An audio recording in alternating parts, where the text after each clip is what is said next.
I've been there for 11 months at least, and I've got 48,000 over there as well. So. Well, I'll put up some nice things to spend those channel points on sometime. Yeah. So something. Just I'm not doing exercises on the screen, Frienden. That's Do a your game thing. when- That's your thing. Do You a know, game when Bert, who we're would do not that? in it, so we can just come in and make everyone Oh, God. miserable. Don't make it so that one of the players has to do exercises. Yeah, there we go. Hey, I'm a magic user. I do A push up per exercises. bit. Let's see if we can make Richard throw up on screen. Yeah. All right, guys. Well, we're live. We are down a player tonight, who Jeff may or may not join us later. I have not heard from him. Hopefully, he will pop on. But we are doing some first edition Dungeons and Dragons. We're playing through Temple of Elemental Evil, the original version of it, not the new improved Goodman version. That's a beautiful, beautiful, really expensive set that's out now. One day it will be mine. But for now, classic Temple of Elemental Evil. And so our cast tonight, for now, Frienden. Who you playing and what level are they? I'm playing everyone, Bert. It's the long game. No, so I'm playing Grown Wolf.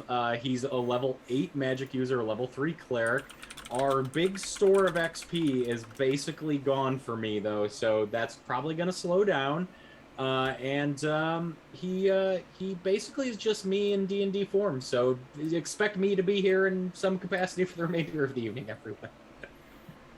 Good. And Richard, who are you playing? What level are they? I am playing Tristan, the human-born, dragon-raised, remuneration redistribution expert, and I am also out of XP now that I hit level 10. Level 10 thief. All right, Jeff apparently is here, so the screen's going to go wonky in a moment. Very good. Yes, Riston. Yes, in fact, it. Riston. Dion. You stole the T. Sorry. Hello. Sorry, I read chat. Apparently we might be a little low in volume. I am Patty Arquette.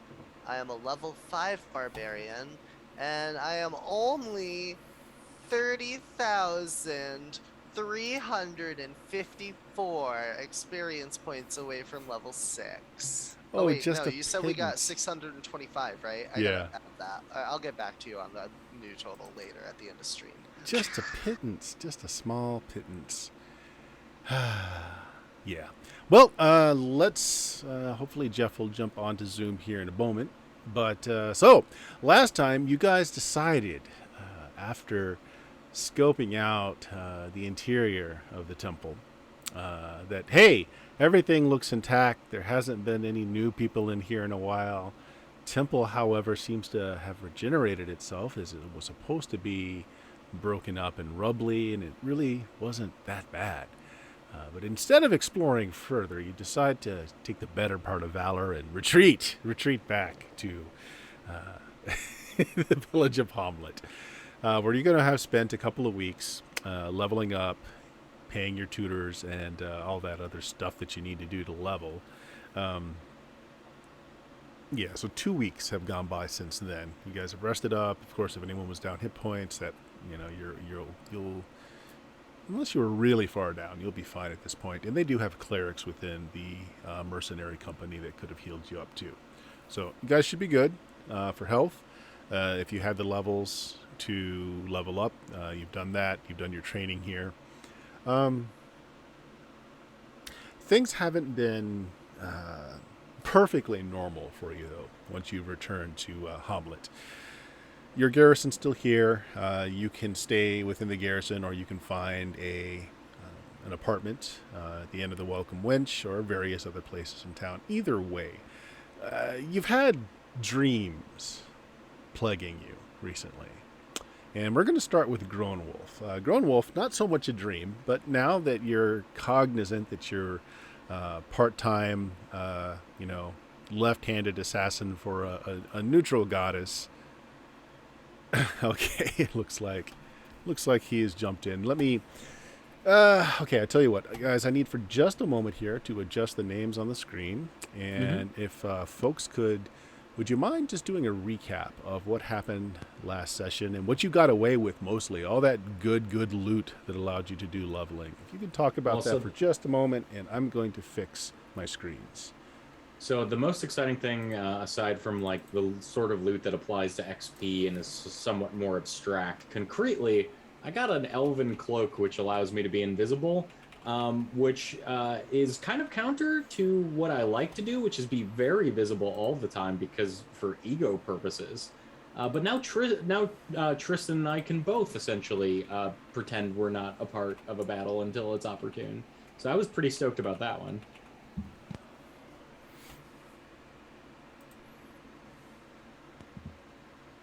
Yeah, and I almost broke the seal, but I didn't.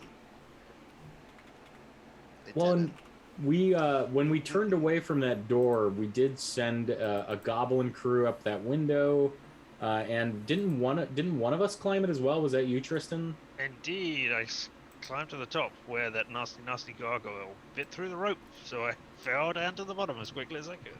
That's right. Okay. Yeah. Saw big, veiny, throbbing pillars inside, holding up the. Strangely flesh colored. Yeah, strangely flesh colored. Really. Did you lick one in the end? I can't remember. No. I seem to recall. I don't think I licked one in the end, but maybe maybe in the end is a phrase that will matter later. Regenerating, maybe there's some organic tissue, which is the reason they're veiny pillars. I don't know. I like how Burden trusts us to recap the session, and all we talk about is phallic symbols that occurred in the campaign. I mean, you can't ignore the veiny pillars, especially they were very noticeable. What kind of loot did we get, Richard? We have 800 gold, 200 electrum, 3 speed potions, 1 water breathing potion, 1 extra healing potion, 50 tiny pearls, which are about 10 gold each, 9 plus 1 arrows, some robes, which were just there, a jeweled necklace worth 2,400, and I have a silver box worth 150 gold. That is the list of things that I have on here from last time, and of course the cloak, which I didn't record because that's all on you. Yeah, literally on me. Did you get the partridge in a pear tree though? No, I will note that down. Ate it. Did we get 5 golden rings? 5 golden magical rings. All right, so that should get everybody on the screen again. So, as I was saying, you've been back for 2 weeks, and you've been plagued by certain dreams. So we're starting with Frinden. So for you, you're kind of a lucid dreamer at this point, because in your dreams, sometimes you go away and are thrown through the time stream, righting wrongs, making sure the balance is maintained by killing folks, or at least making sure that folks die. Yeah. Since you've been in town, though, you have this recurring dream. You're not sure if it really is a dream or if it's one of your assassination missions, but you don't disappear. So none of your companions tell you that you do go away. But in your mindscape, you're in that hall of infinite doors again. And Tellish is sitting there. You are bound to a wooden chair, arms and legs to the chair. Tellish is across from you, cleaning his fingernails with his knife, kind of staring at you intently. On the chair next to you is like a bird cage with some amoeba-like slime mold in the bottom of it. It's just kind of sloshing around. It's taking its little fist and it's shaped it into like a tin cup, and it's rattling it back and forth across the cage doors. And Tellish seems to be interrogating the slime mold. You're not exactly sure why you're tied up, but Tellish, other than occasionally looking you over and giving you a nod and saying, "This will be over soon enough," you're not exactly sure what's going on. So that's a repeating dream for you. It's very odd, but Tellish is in your head, interviewing a slime mold kept in a cage. Right. Richard. For Tristan in the last 2 weeks, make me a save versus spell check. Just to kind of get an idea of how bad this is for you. No. Well, you can just willingly fail it. I mean, that's always an option. Save versus spell. Yeah. Let's see what happens. As I said, no. Big old failure. All right, so you have recurring nightmares. It's different every night, but it always ends the same, where you wake up, you find yourself twisted up in your bedclothes, particularly around your necks, choking for air. And, once you wake up, everything's fine. But you can't remember every dream, just that it ends in you suffocating in some way. And it's like different every night. Sometimes you're smothered in a pit of sand. Sometimes you're drowning in water. Sometimes you're in the darkness of space. But either way, you wake up gasping for breath each morning. I have probably tried to wear my sword to bed as well, so that I'm invisible, so that the dreams can't find me. They cannot see where I am. Yeah. Does that work? No? Damn. Alright, never mind. We get it, Bert. You watch Squid Game, and this is a metaphor for the suffocation of capitalism. I understand now. No, he just badly needs a CPAP machine. That's all. Sleep apnea. Oak, make me a save versus spell.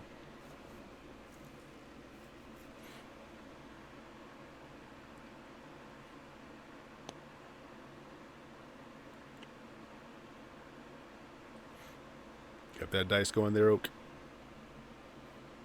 Sorry, my sound cut out there for me. Oh, save versus spell, Oak. And you're really low, by the way.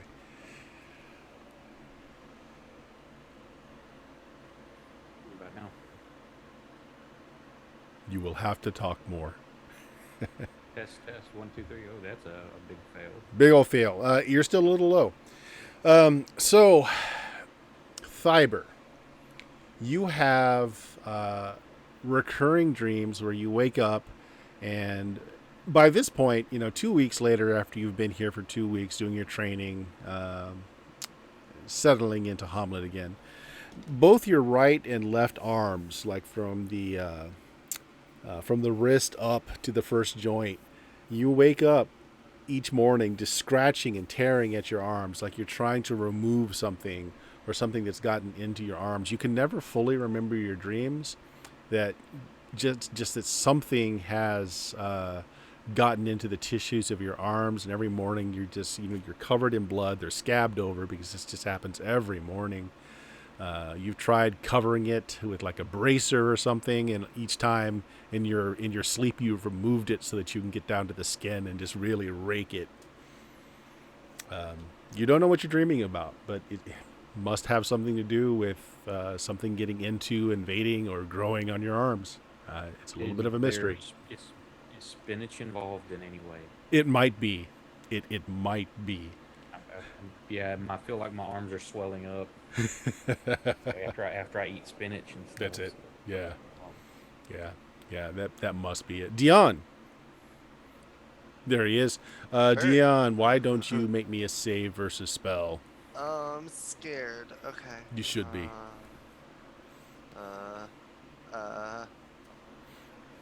20. Oh, you make it. I mean, you wake a lot, like you're not getting really refreshing sleep, but there's no terrorizing dreams. It's just like you don't seem to be able to make it through a whole night without having to get up and pee or get up and grab a snack, and you're just, you're just not sleeping well. You don't know why. Alright. It just makes you a little surly. I'm gonna dip into Tristan's snacks while he's sleeping. He's going to start leaving like rat turds in there once he figures it out, but that is the price you pay. Yeah, but other than just being fatigued, not getting nearly enough rest, there's circles, bruise-like circles starting to show under your eyes. You're fine, nothing strange going on. Jeff, make me a save versus spell for Talina.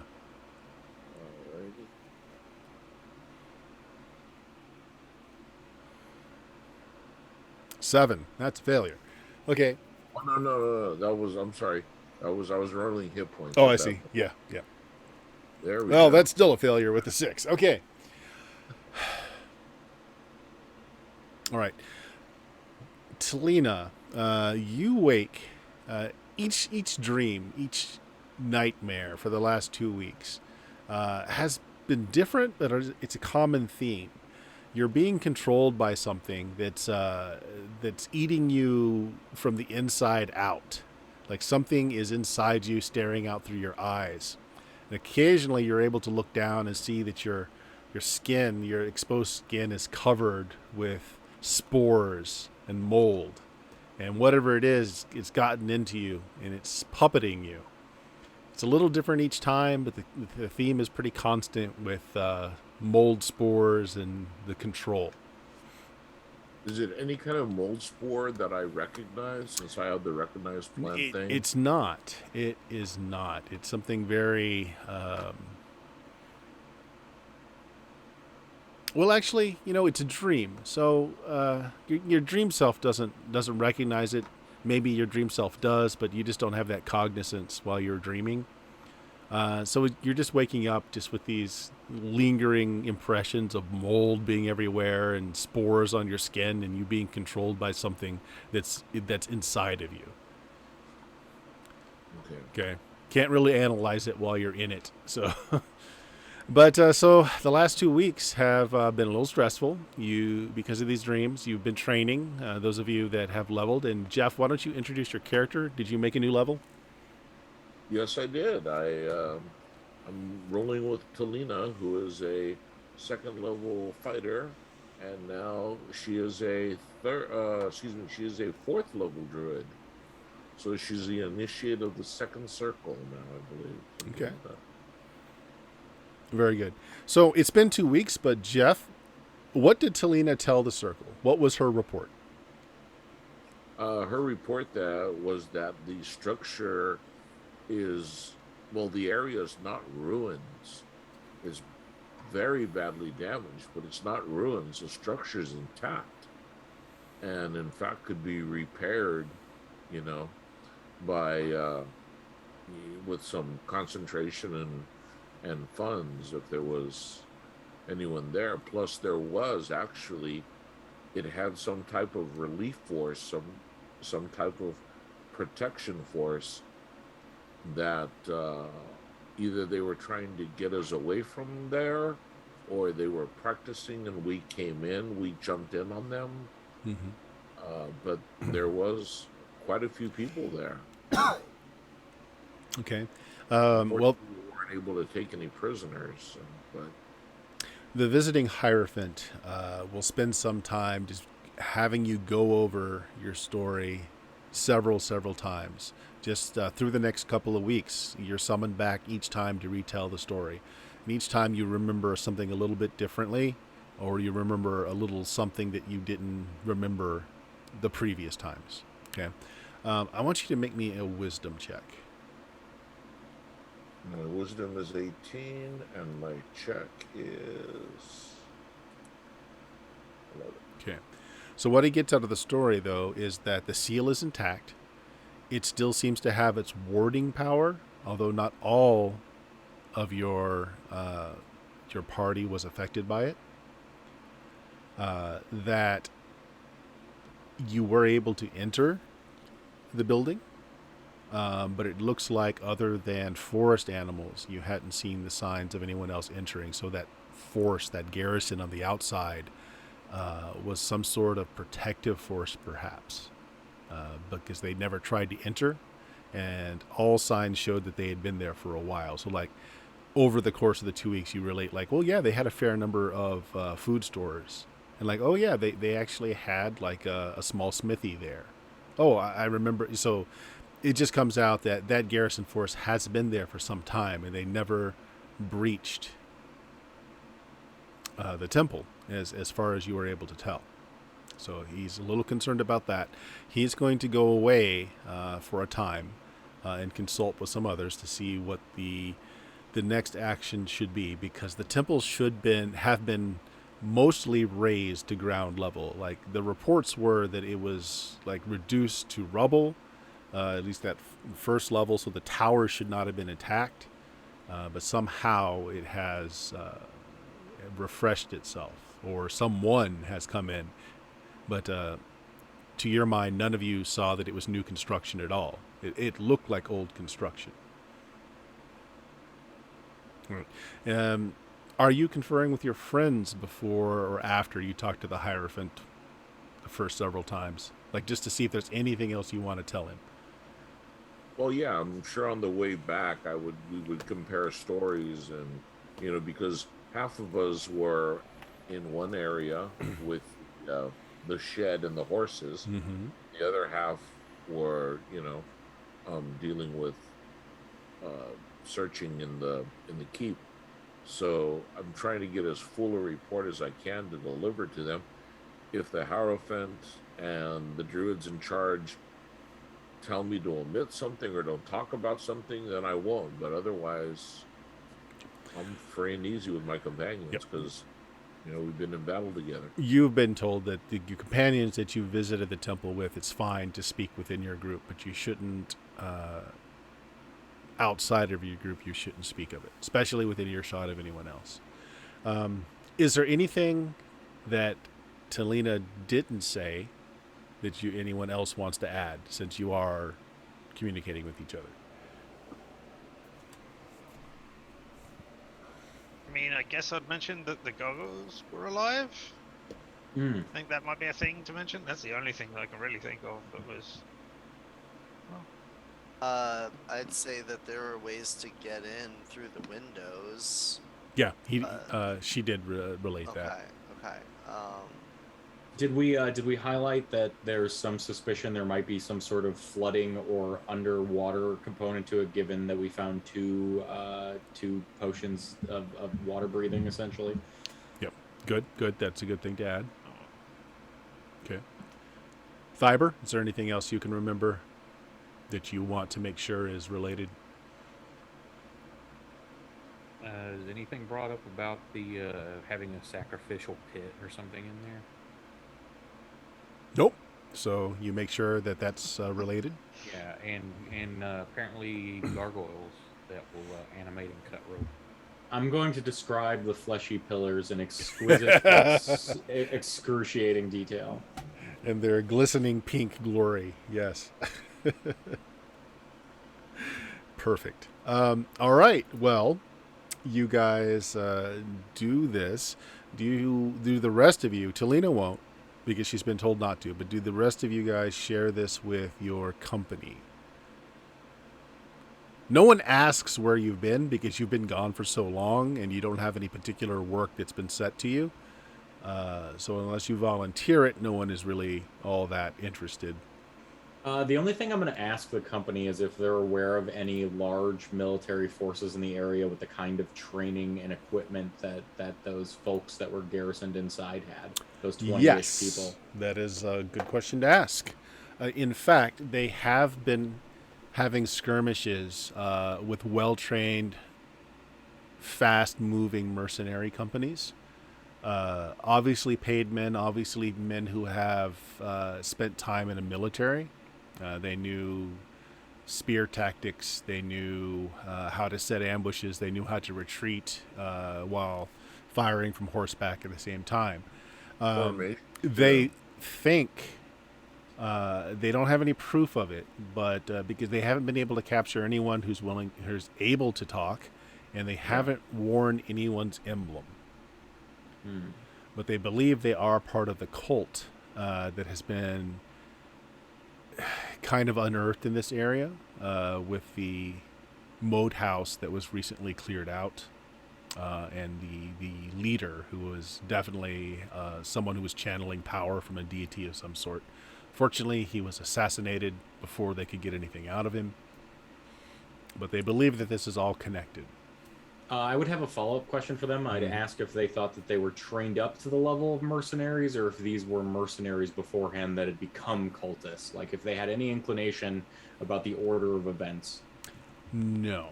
Although, given the age of some of the people that they fought, they believe that it is soldier first, becoming cultist later. Okay. But again, nothing really proving that. Just their thoughts. Okay. You're talking to the mercenary commander when you're kind of going over this just during a meal. Where are you guys staying? Are you staying for free at the mercenary compound they set up, which is mostly just tents and bivouacs and cots and not much else? Or newly loaded down with all kinds of cash, which I assume all that gold that you made away with, you you threw on the back of your wagon. Portable hole. Great for hiding your wealth wherever you hide. Yep. You know, So- Tristan, I always said you were a great big hole of a man. So you've got a lot of Into the coin. hole goes Gronewolf while he's sleeping one night. That's why I think I'm tied in these dreams, is when I'm sleeping, you throw me in the bag. There you go. Yep. And you're repaying the favor by holding a pillow over Tristan's face while he's sleeping. So- No, I just set my familiar to smother him and steal his breath. There you go. That's why he wakes up with flea bites too. So are you spending some of this coin and getting nicer places to stay? Again, the Inn of the Welcome Wench has several floors and rooms to rent out. Much more comfortable than sleeping in a tent. You can rent or even buy a home. There's a few homes that are not occupied currently.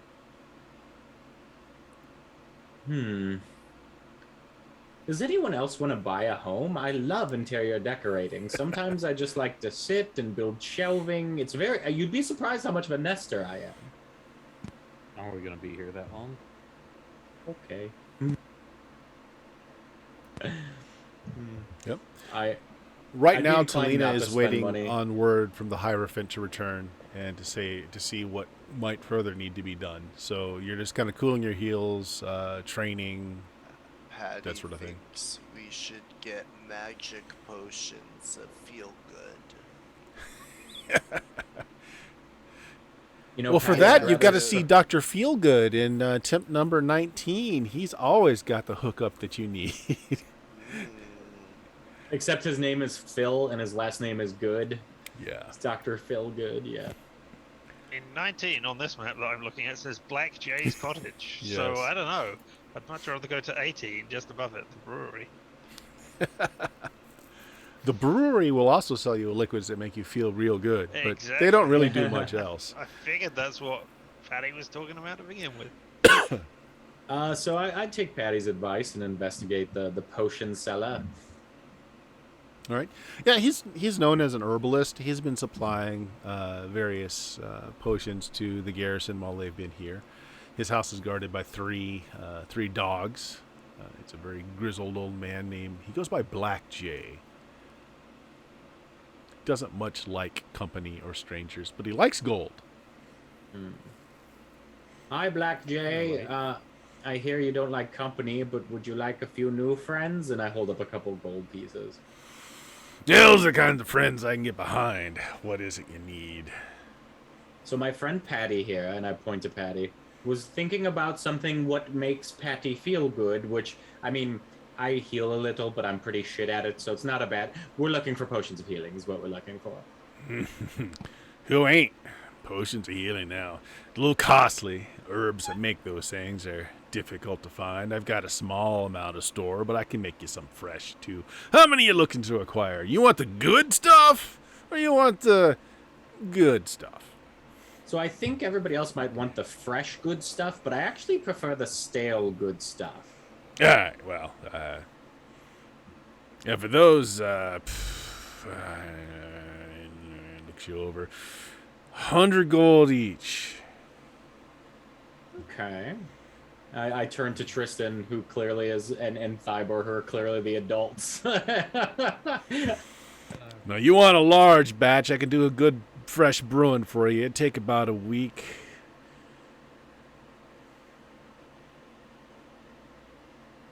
We have time, right? Yeah, I think we had like 2 weeks here, didn't Depending we? on when we're here, yeah. All right. I tell you what, 1,000 gold pieces. You front me 500 so I can get the ingredients I need. You pay off the rest when you pick up, and I'll give you a dozen more potent stuff. I mean, I'm not gonna lie, everybody. It's far more useful than I am when it comes to healing. I'm like super shit at it. You said it'll take a couple of weeks. About a week for a dozen. So, out of character, I want to stress this. So I'm not saying it in character. I think it'd be good if we do that and wait for it, because then it's like a week of inactivity after we just like storm the fortress, so to speak. So maybe something will pop back up in a week's time. Plus the 2 weeks that we've been out, but like, you know, a month later, kind of, you know, maybe if we want to go back there. I mean, Grown Wolf is always down for vacationing. Let's be real. Or we can just go now without healing potions, but I'm fine spending the gold on it if everybody else is. Yeah. I don't. Yeah. No rush to go back there. So Grunwolf reaches in, elbow deep into this big sack, and just pulls out like handfuls of gold until there's 500 gold worth. Yeah. I Yeah. like the idea that some of the big things that shouldn't be in the sack also tumble out, like just things that like Euclidean geometry would not allow to be in the sack also tumble out. Something with 4 eyes and a bad attitude. No, back in there. Rupert, every time with you. All right, you pay up. He tells you he needs a week's time to be able to. He's going to have to go into the forest, get what he needs, dry it out for a few days, do the concoction. You pay off your balance, and he'll have a dozen for you at the end of it. Is there anything else you're looking to purchase that can be found in this modest community? You know, while we're here at the potion makers, don't suppose you've been making lots of potions of water breathing? Ooh. Selling them to people? Make me a wisdom check. A person. Okay. 20. That is dead on. That is a crit. Oh, that's a strange one. I mean, I've made a few in my time, but can't say I've sold any, all that lately. He's lying. Like, he won't meet your eyes when he says it. You know, he turns his back to rearrange his shelf. He's either outright lying or he's fibbing a little there. give me a sign. Just give me a sign. Wait until he makes the other potions before we beat him for info. Yeah. So, yeah, I will wait until we are outside and away from him and say, yeah, he was lying about that. So, I don't know what we want to do about that. Oh, that's an interesting lead, though. I mean, maybe he's the one making all the potions for the cult mercs. Exactly, yeah. Yeah. Or just selling them to someone who might have a contact in there. I mean, True. chances are we've probably killed the contact already, but, you know, be something to find out. And never heard. We should be careful who we talk to. Immediately start talking to the next person I see about the potion. No, just kidding. Grab. Yank.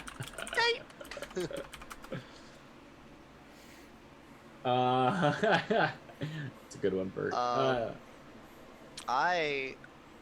mean, is there how much gold do we have? A lot. Tristan.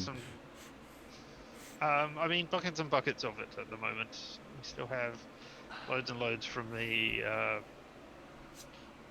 thing that happened before Paddy joined us. The, with Tellish. elf thing. Yeah.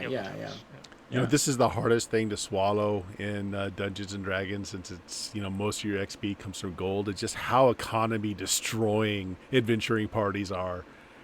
Yeah. I always made the joke that when villagers see party members coming, they just change all of their for sale signs to like 100 times the normal price.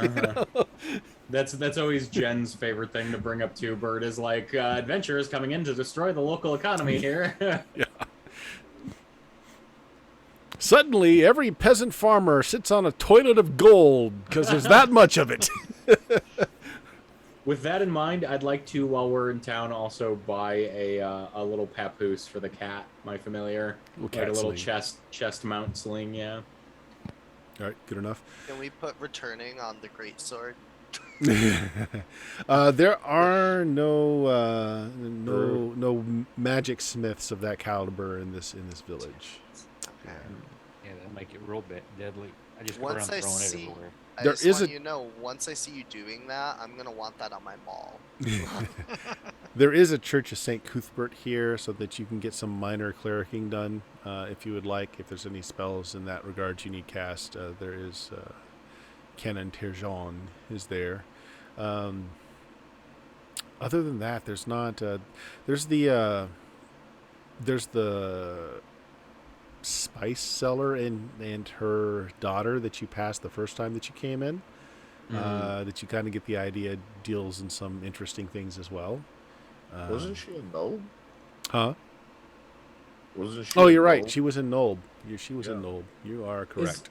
Is there anywhere I could like talk to knowledgeable folks about the Dark Lady I serve? Because I feel like these dreams are starting to make me a little more curious, but like discreetly curious. Well, it depends. I mean, you can confess your sins at the Church of St. Cuthbert, who, they always have a hammer ready to expiate sins from people.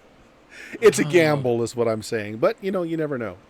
Or you can try and you could talk to one of the druids of the Grove that, I think I worship might do more that. older spirits Yeah. and gods. I think I talked to one of them because, like, the backstory for Grown is he did a lot of fishing and hunting and stuff, like, given his proficiencies. Like, he was out in the woods a lot. So Yeah. he would feel maybe comfortable around the druids, maybe. Okay. So you'll do that. Let me just go through the list here. So, Talina, while you're waiting to hear back from the Hierophant, what is it that you're doing with your time, other than training? Well, that's basically it because I have to learn spells. Okay. And keep myself sharp. All right, you're spending most of your time at the Druid's Grove, then we'll say. Yeah. Yeah. Okay. Fair enough. Waking up one morning while you're at the Grove, you just decided to camp out there as your training kept you late. You wake up from one of these just disturbing dreams. You wake up kind of like you just immediately feel like you need to bathe to just get something off your skin. You can't quite remember what the dream was. And as you awaken, there's an older druid sitting across from you. She's, back bent with age. She's been with this grove for a long time, but never really rose too far in the ranks. You wake and she's just staring at you with her eyesight's going. Her eyes are a little milky with cataracts, and she just kind of stares at you. So you wake up to this woman staring at you and this feeling like you just have got to bathe. You just got to get this something off of you.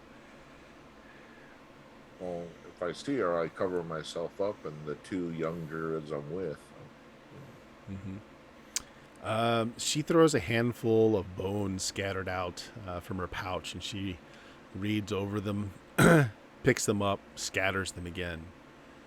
And she points a bony finger at you, staring at you with those milky eyes, and she says, you've been touched by a foul goddess, marked in some way. She picks up the bones again and casts them. There is some power blocking my seeing. I don't know what your future holds, but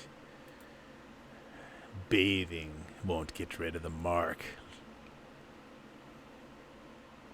I look at her and I say, Morrigan?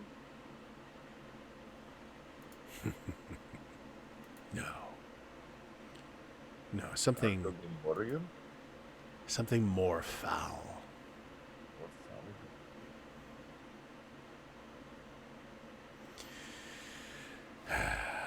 Watch yourself. Watch the paths that you follow.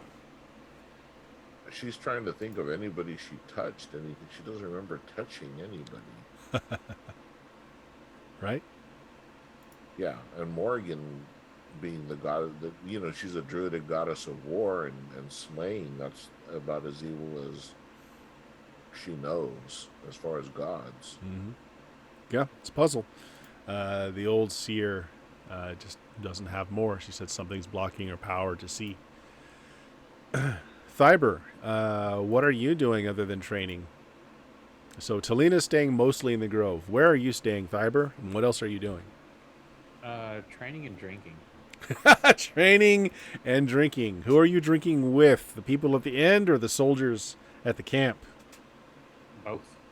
where it depends Both. on where I end my day, and besides for enjoyment, just to gather any information that may be moving through town or through the troops. All right. I want you to make 2 rolls for me. One a Constitution roll, a Constitution check. Okay. Constitution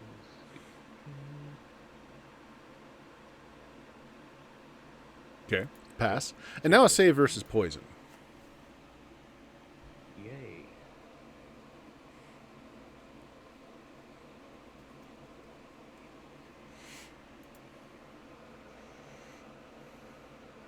Yeah, no problem. Okay.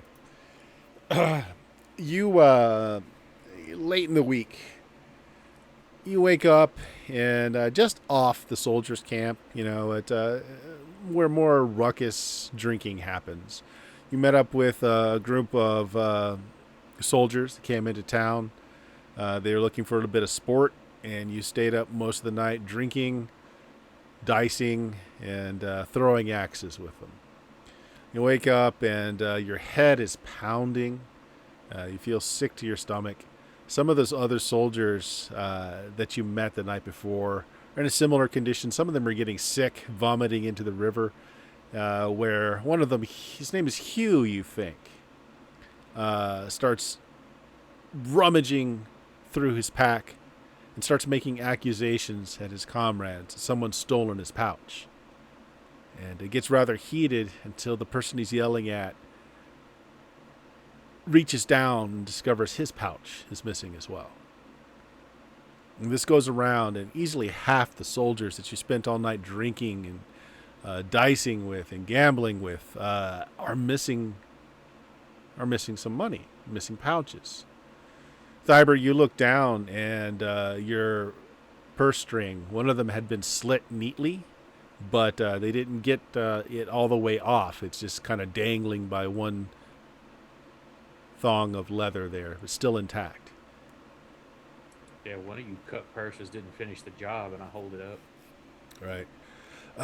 So the soldiers start taking count, seeing who's missing. Everyone that came into town together is there. They had met up on the road with another 6 men, adventurers as well. They're not here. They apparently left at some time before dawn. Do you know who they were? Oh, we met them. We met them coming here. They were a little worse for wear. Looked like they had seen some combat. Small mercenary company. Did some soldiering back in Greyhawk. Having to say where they were headed to? Not really. They said they were going to be here for some time. Maybe they found rooms at the inn. Somebody says, "Yeah, with our money." Let's go check. Yeah, let's go check the inn. All right, so you go off to the inn. Patty, what have you been doing with your time?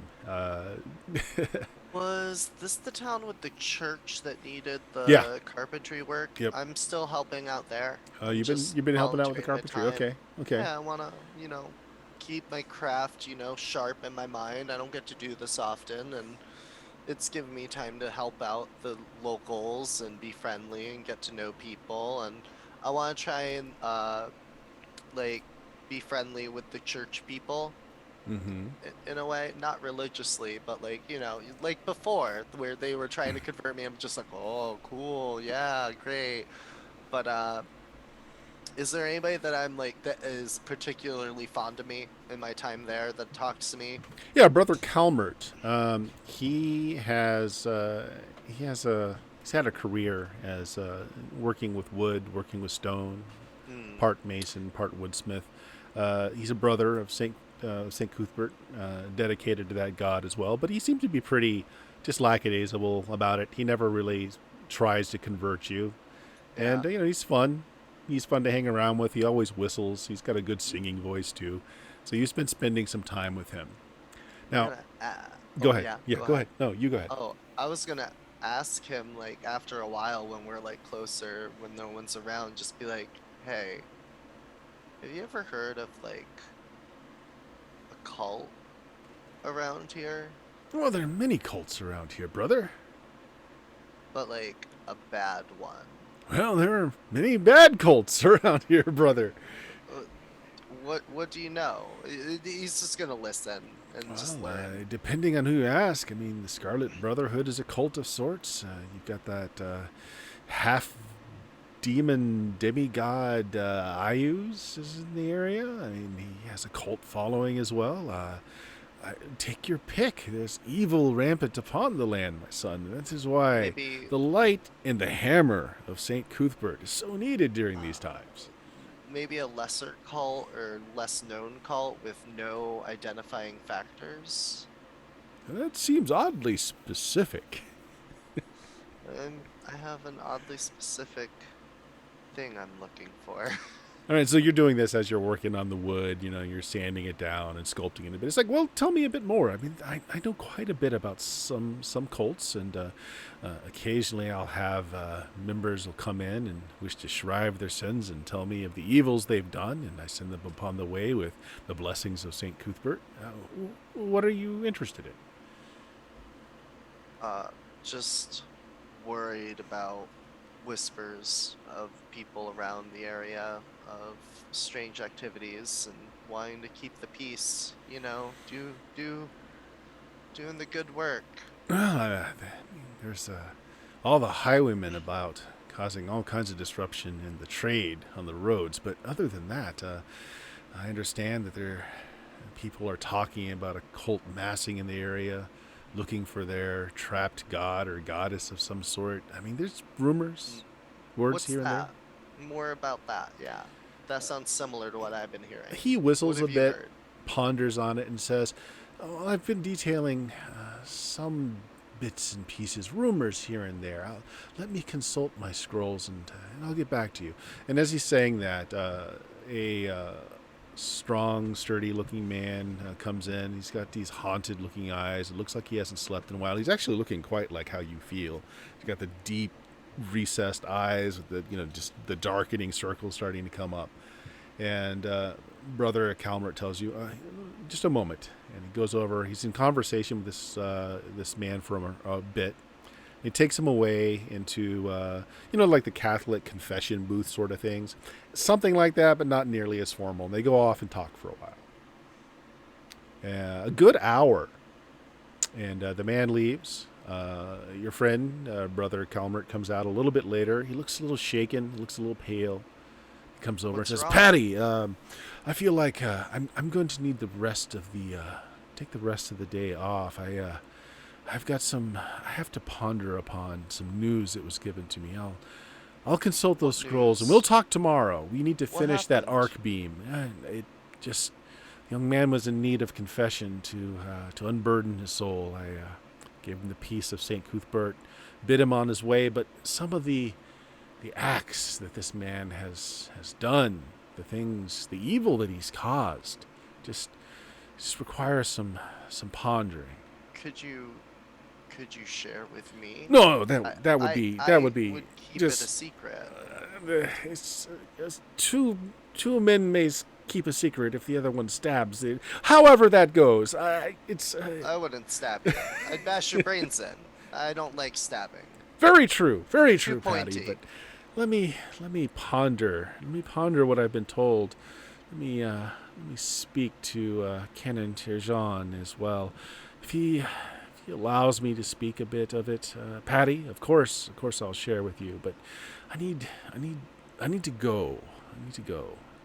And he just lays down his tools. He picks up his little bindle and he leaves. He's got a small cottage nearby. Patty, the next day though, you show up to work and you've got this wooden arc beam that needs to be put in place before they can do stonework. And you're waiting, and your friend, it's an hour later than he's usually here. He doesn't show up. Another hour goes by. He doesn't I'm show gonna go up. check his cottage after the first hour. Okay. You go to his cottage, and you've been here before. It's small. It's a single room. The one vanity is that he's got glass windows. He made them himself. Was able to. At one time, he was a glass blower. He's very proud of them. And as you're coming, you notice that his front door is slightly askew, and the windows have just a black filth just covering it so that you can't see through. I'm gonna knock on the door. You knock on the door, and the wood of the door doesn't ring with the stout wood that it should be made of. The wood is actually, it's soft, almost wet, and the door parts. And the inside of the cottage, there are like toadstools and all kinds of mushrooms sprouting from the ground. The walls are awash in just black mold. Your friend, Brother Calmert, is laying in the center of the bed with mushrooms growing out of his chest, out of his ears and mouth. It smells just very earthy and dank in here. Some of the black fungus on the walls spore, and like the scent of it is just like the scent of death. I breathe away like I'm still outside Yeah. the building, and like, cause I know. Make me a dex check. Yeah, here we go. Okay, dex check. Oh, that's not bad. All right. I Yeah, pass. you take a step back just as you see like spores erupt from the surface of the black mold. I immediately call for the guards, and that there's been a murder. Okay. Just call it out. All right, you just start shouting in the middle of the street next to the cathedral that's being put up. Thyber, you are marching into town with this very hungover, very sick group of soldiers looking to find the people that have stolen their pouches when you hear Patty just yelling for guardsmen. I immediately run that way. I'm like, that's one of my men. All right. It's like, yeah, we'll save something for you to beat on. All right, yeah. So you arrive. Patty is just yelling for guards. Now, the thing that Patty might have forgotten is that other than your own like mercenary encampment, the place really doesn't have guards. Oh no, someone. Like, Yep. I show up ready for a fight. So. Yeah. All right, you do that. Tristan, where have you been staying during this time? I mean, if we've Got a got, ton of gold. If there is a bar or something, let's have a Yeah. look. There is, isn't there? There's the. Helm of the Welcome Winch is the largest. And then I guess that is where I've been staying. All right, you've I've got a been complaining merchant's about room. how I've been complaining about how all of their bedclothes keep riding over me and Yeah, trying to suffocate me. Can't you get better stuff? Oh, and they the keep duvet. Never mind these sheets. they keep bringing you nicer and nicer sheets for the first few days, but after seeing how like badly torn they are in the morning, they start giving you like the worst sheets that they have. So, what have you been doing with your time? I really don't know what else there is in this village because I missed the episode where we came through here. Just looking down the list, I guess I'm mainly interested in what the money changer actually does. I assume they just exchange like silver pieces for gold or something. Yeah, he also writes scripts for merchants that come through when they don't. You don't want to carry a great deal of gold on you, especially in this area. So, like, think of it as like the first banks. Like, he can write out this person has this much available money, that sort of thing. But the thing that might also interest you is that he will change gold and silver and platinum for jewels. Easier, more portable. Yes, that is certainly something I took with my last non-weapon proficiency. I took gem cutter as a thing. So yeah, I am quite interested in that. Also, I'm marking this person down as the first bank as somebody I should steal from and redistribute the wealth elsewhere to more deserving places. Of course, Yeah, because it'd be he's good got to be vaults. on the inside and like, yeah, see all their security. Yeah. That's the way we do that. Okay, I tell you what, make me an intelligence check. Can do. Nope. I'm not that intelligent. Okay. Well, you get the basics. He does have a crew of 3 very strong young men who seem to be very experienced with the crossbow and hand axes that are always around within hailing distance. He also keeps a very very surly collection of dogs that seem to only like him. They even snap and nip at the soldiers occasionally. They're large mastiffs, more jaw and mouth than body. Very strange breed. He does, in fact, have vaults. Like his establishment is this 2-story affair. He lives in the 2nd story. He does business in the 1st story.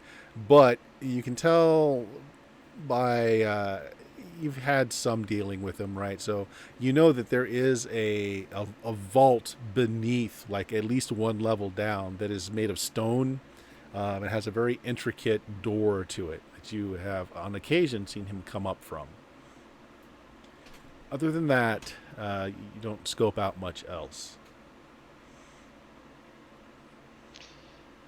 So, where can I get something strong smelling to drop and confuse all the dogs, I guess? So Yeah, while I you're don't giving, know what else. so you're planning, you're planning how to rob this guy blind when you hear Patty outside yelling for guards. Well, I know it's nothing I've done this time, so that's good.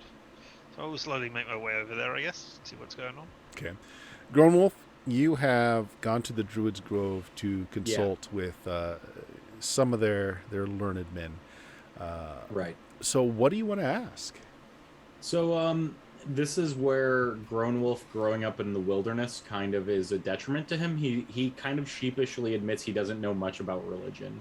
And it's like, so, I kind of am conscripted to this fairly chaotic kind of, more neutral, really, entity that... And then he whispers to the druid who's, like, willing to talk to him about this religious stuff.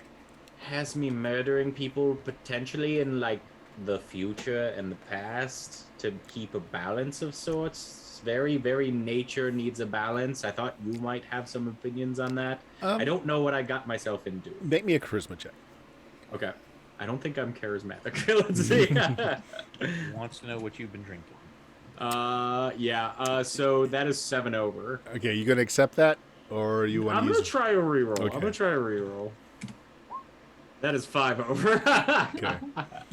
He thinks that you are a city person that is mocking him, mocking his religion, and you are not able to convince him that what you're saying has any basis in truth, and you're basically told to leave. You're causing a scene to Lena. You're nearby, and you see that Grown Wolf seems to be causing some kind of disaster in progress, as he's gotten several of the circle just, they're trying to push him out of the grove kindly, but it looks like they're losing patience with him. So I'll rush over there, knowing how Ground Wolf is, and I'll start apologizing for him and say we need to move and go back to the tavern. I'll explain to you on the way, and and over there I'll just explain that there's a certain way. The druids are very high strung, and they're big on formality, and you can't have a casual conversation with a druid. Oh, I see. Formality I'm not so good with. Formaldehyde I know something about, but I don't think that's helping me here. Right. Formality is what sticks with them. And Oh, see, I'm for maladies, but formalities, not as much. So you're Right. having a beer, and the doors are forcibly thrown open, and there's a band of grizzled-looking soldiers that stride in, and they just start peering into the, even at this time in the morning, this darkness of the bar, and they start marching towards a table of folks that have. They're counting gold on the table. They're just making stacks. Looks like they're dividing it between each other. And looks like something is about to go down here when through the open door, slammed open and left open, you're hearing Patty yelling for guards. Oh, shit. I try to get as much information as I can about what's going down with the gold stacks, and then I head out towards Patty. Oh, it's about to go down. So like the soldiers start saying, "Yeah, it's a lot of gold you got there. How much of it is ours?" And then you see like just a fist fight erupt. Is there a chance to swipe any of the gold?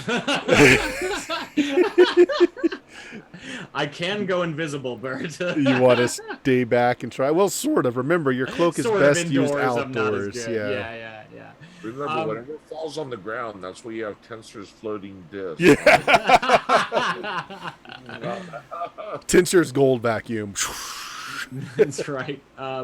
So Do you want to? Do you want to get in there and try and steal the gold while they're all just brawling with one another?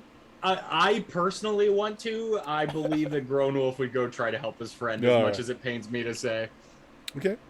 There's a gathering outside as Patty starts to quiet down, as it looks like Thyber and perhaps Tristan. Tristan, you heard the yelling. Did you go and check it out? As I said, slowly ambling my way over there. Yeah. Okay. Not in any rush. Yeah, you see Tristan approaching as well. He's standing outside of a small cottage that's next to the still unfinished church of St. Cuthbert. Yes.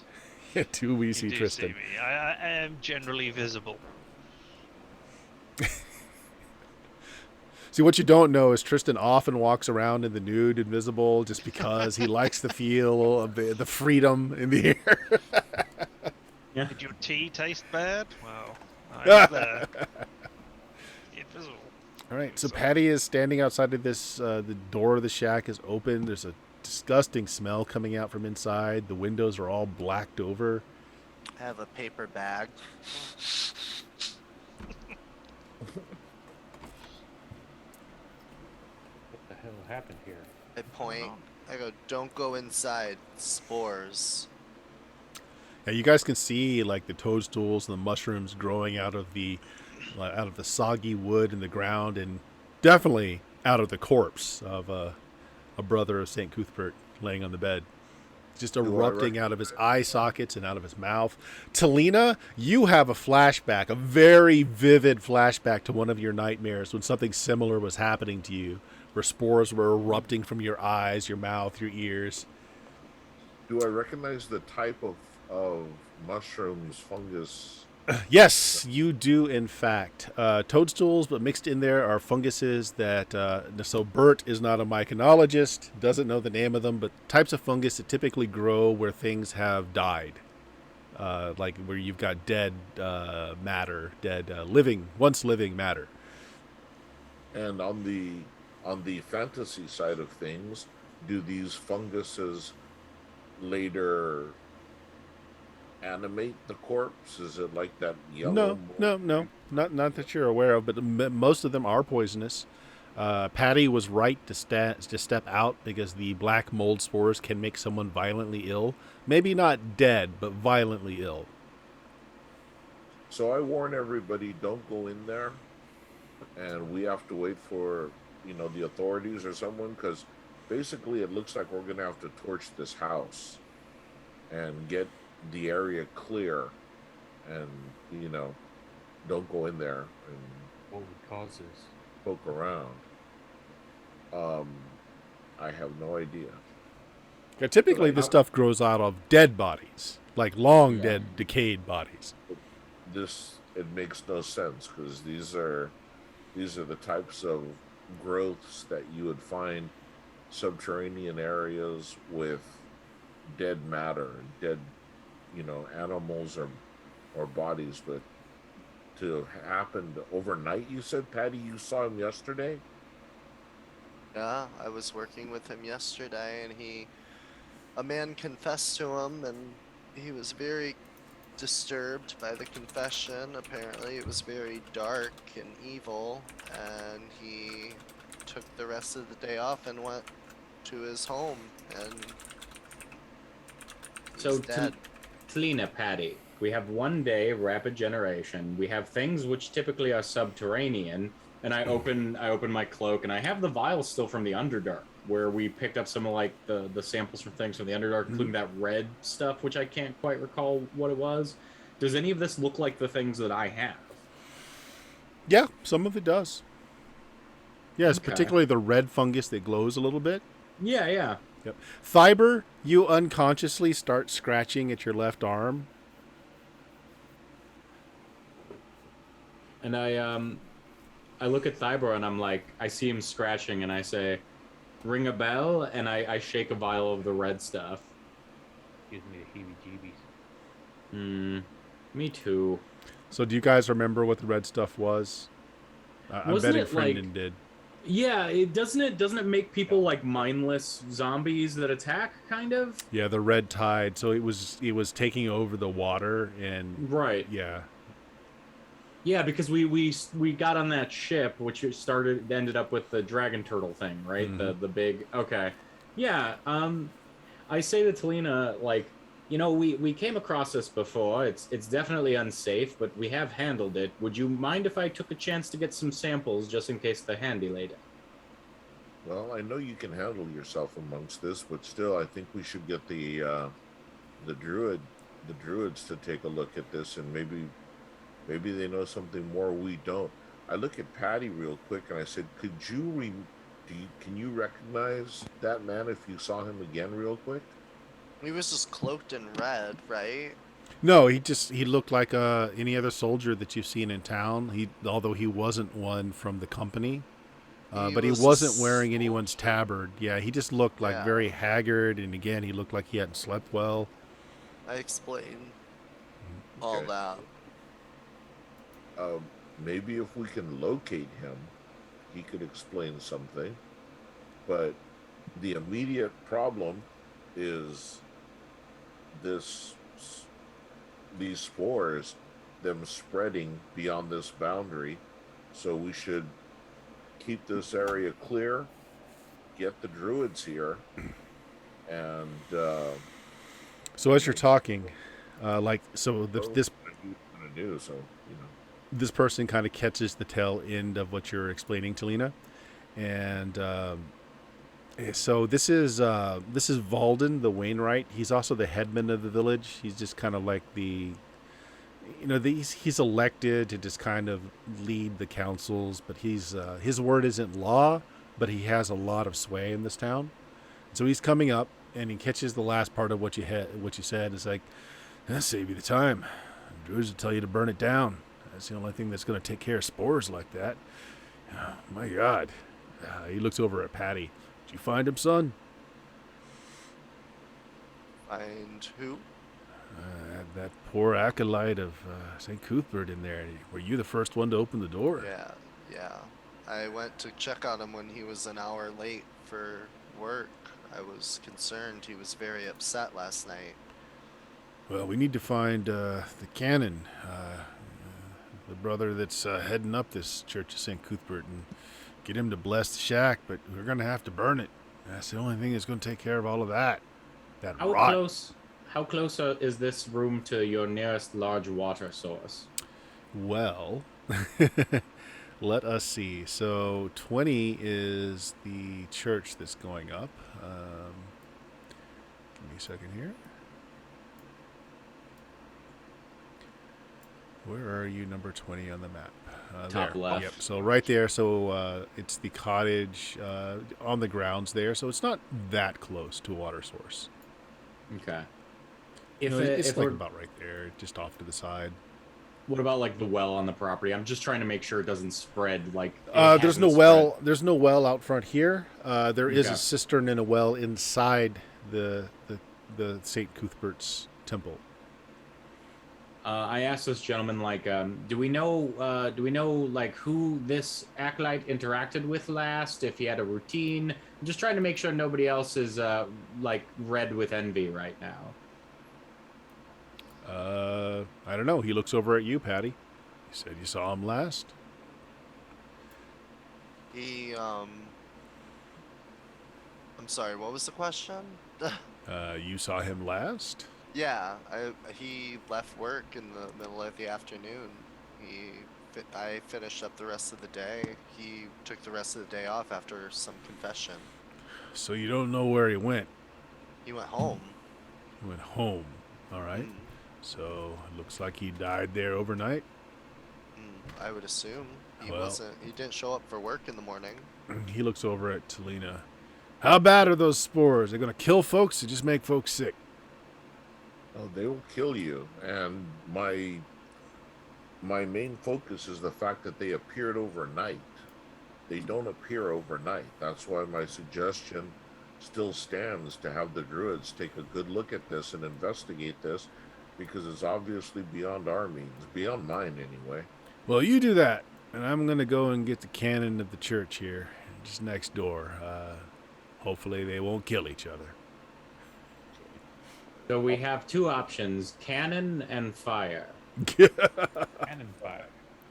Fire All the right. cannon. So he heads over to the church of St. Cuthbert there and sees. Yeah. So, Talina, are you going to go and rouse somebody from the circle? Yeah, I'll get Lucas to bring the Hierophant at my request. Roll me a d20, by the way, Jeff.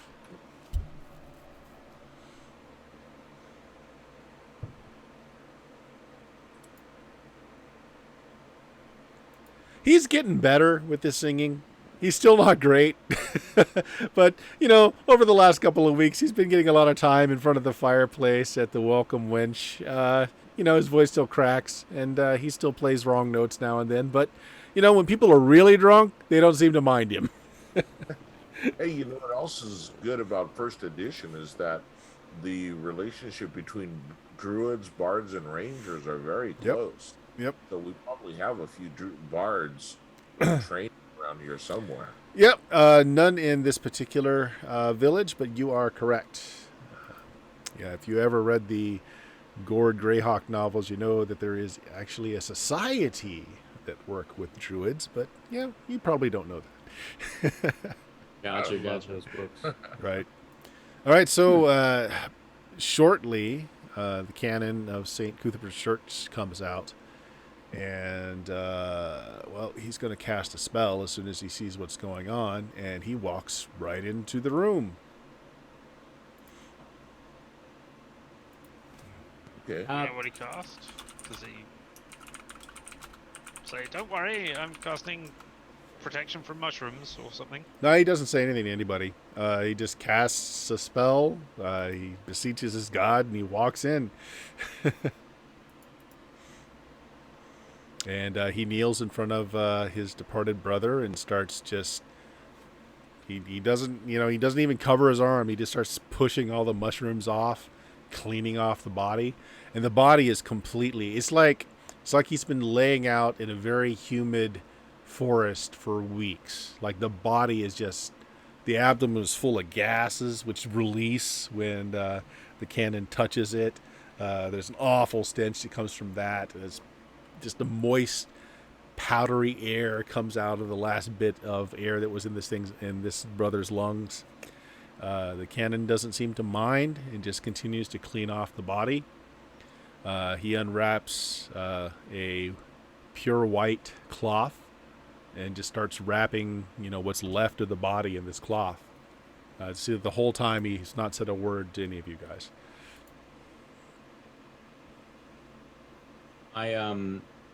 Seeing him push in, I would, and I just would, because Okay. at this point, like, it was a formality to my friend that I didn't go in, but if somebody else is going in, I'm gonna go get some samples. All right. Make me a Constitution check. Okay. All right. I need to roll a 10. Oh, whoops. All right, 20. 4, so Okay. low success. Yeah, I mean, take a big breath of air on the outside, you head in, and when he sees that you've come in, he looks you up and down for a moment, and then just kind of nods and hands you a piece of the cloth and says, "Can you help me? Start here at the head." Yeah, sure. Down to help for sure. And as I'm helping, I'm definitely like subtly trying to scrape some into vials. Yeah, all right. All right, so a bit later, Talina, you come back.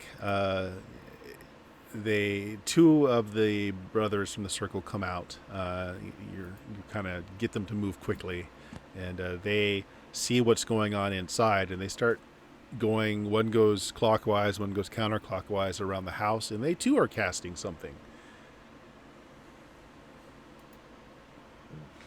I kind of pump up because I got pride now. My boys are here. All right. Grown Wolf, you try your best not to breathe too much. Pretty soon you've got the body wrapped up tightly in this white cloth. And he asks for your help to carry the body, which is strangely heavy. I mean, it kind of makes sense, weighed down with all the new material on it. Like is the thought through my head as I'll help. Yeah, absolutely. Yeah, I got what I wanted, so I'm happy to help. Mm-hmm. And roll me a d10. Okay. And this is the end of Grown Wolf. A 2. 2. Okay. All right. You help him take the body out. And when he sees the two druids kind of walking circles and chanting around the hut, at first there's a scowl on the cannon's face, but then he kind of like, you hear him say a passage to himself, and he just kind of takes a big breath and just lets it out, and then just a small smile to his lips, and he nods at Talina and to the druids. I'm going to take this opportunity, seeing some of his disdain, to let him know that they weren't so nice to me, and they were not helping me on my path to spiritual enlightenment, and that I would enjoy talking to someone who might. Their ways are not ours, but we are not foes. One day St. Cuthbert will bring his light to them. I am curious about light and darkness, I say in response to that.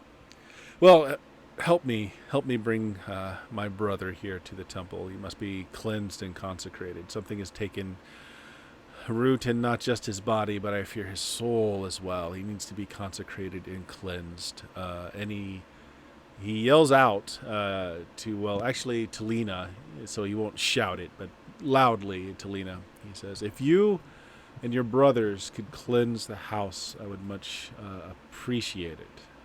Thank you. She nods solemnly. Okay. All right. So yeah, your circle is basically making sure that it's clean. They're doing making sure there's no curses going on, that there's no other influences going on. They're basically magically neutering the place. It's not going to help against the poisonous mushrooms that are in there. So they're going to end up having to. They want help getting some of the villagers to basically get a water line going. They're going to douse the place down first, so that it's safer to go inside and look around, and then they're going to burn it. The dousing will just keep the spores, get the spores out of the air. Do we need some sort of giant protective thing to go over the house in case burning the mushroom spreads the spores? Or Well, if we dampen the area first, this is one of the druids speaking. The spores won't. It will burn in place. The spores won't get airborne. But we have to dampen the area around. He's kind of pointing at the ground. We've got to really soak the area, the roof, everything before it's burned. oh, okay. Am I in the earshot of that? Yes. Still? Yep. I call out, I say, it spreads quickly in water, just so you know. And then I keep carrying the corpse. Okay. So we need to build a moat around it first of all.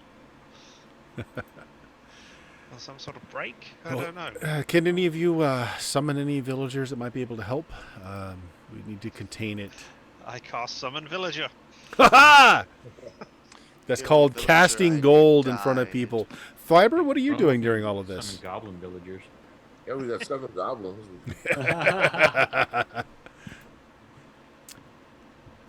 Fiber, what are you doing during this? Oh, whatever they need me to help this. All right, so yeah, put magic your- stuff's out of my realm of Okay, ability. I can move stuff or dig. Or Yeah, so carry you water. start pulling water from the river, dousing things. Patty, what are you doing during all of this? I'm following Thybor because I also am like, I think after the first like 5-10 minutes of me pulling aside everyone and going, teach me your magics, and scaring a couple of people, they finally were like, go bother him, go bother him, and now I'm just like up Thybor's ass helping. Right. All right, so you guys are doing what the druids ask. Why don't both of you guys roll me a d10 as well? Me? You and Thybor. Oh no, I'm scared.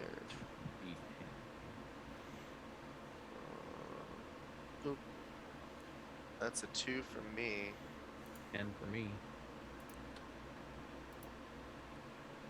Okay. Fiber, as you're doing this, in the grass, which is a little tall, just off the front door, as you're like really soaking the ground, something shiny catches your attention. Ooh, shiny. I'll check it out. Okay. It's a bronze coin.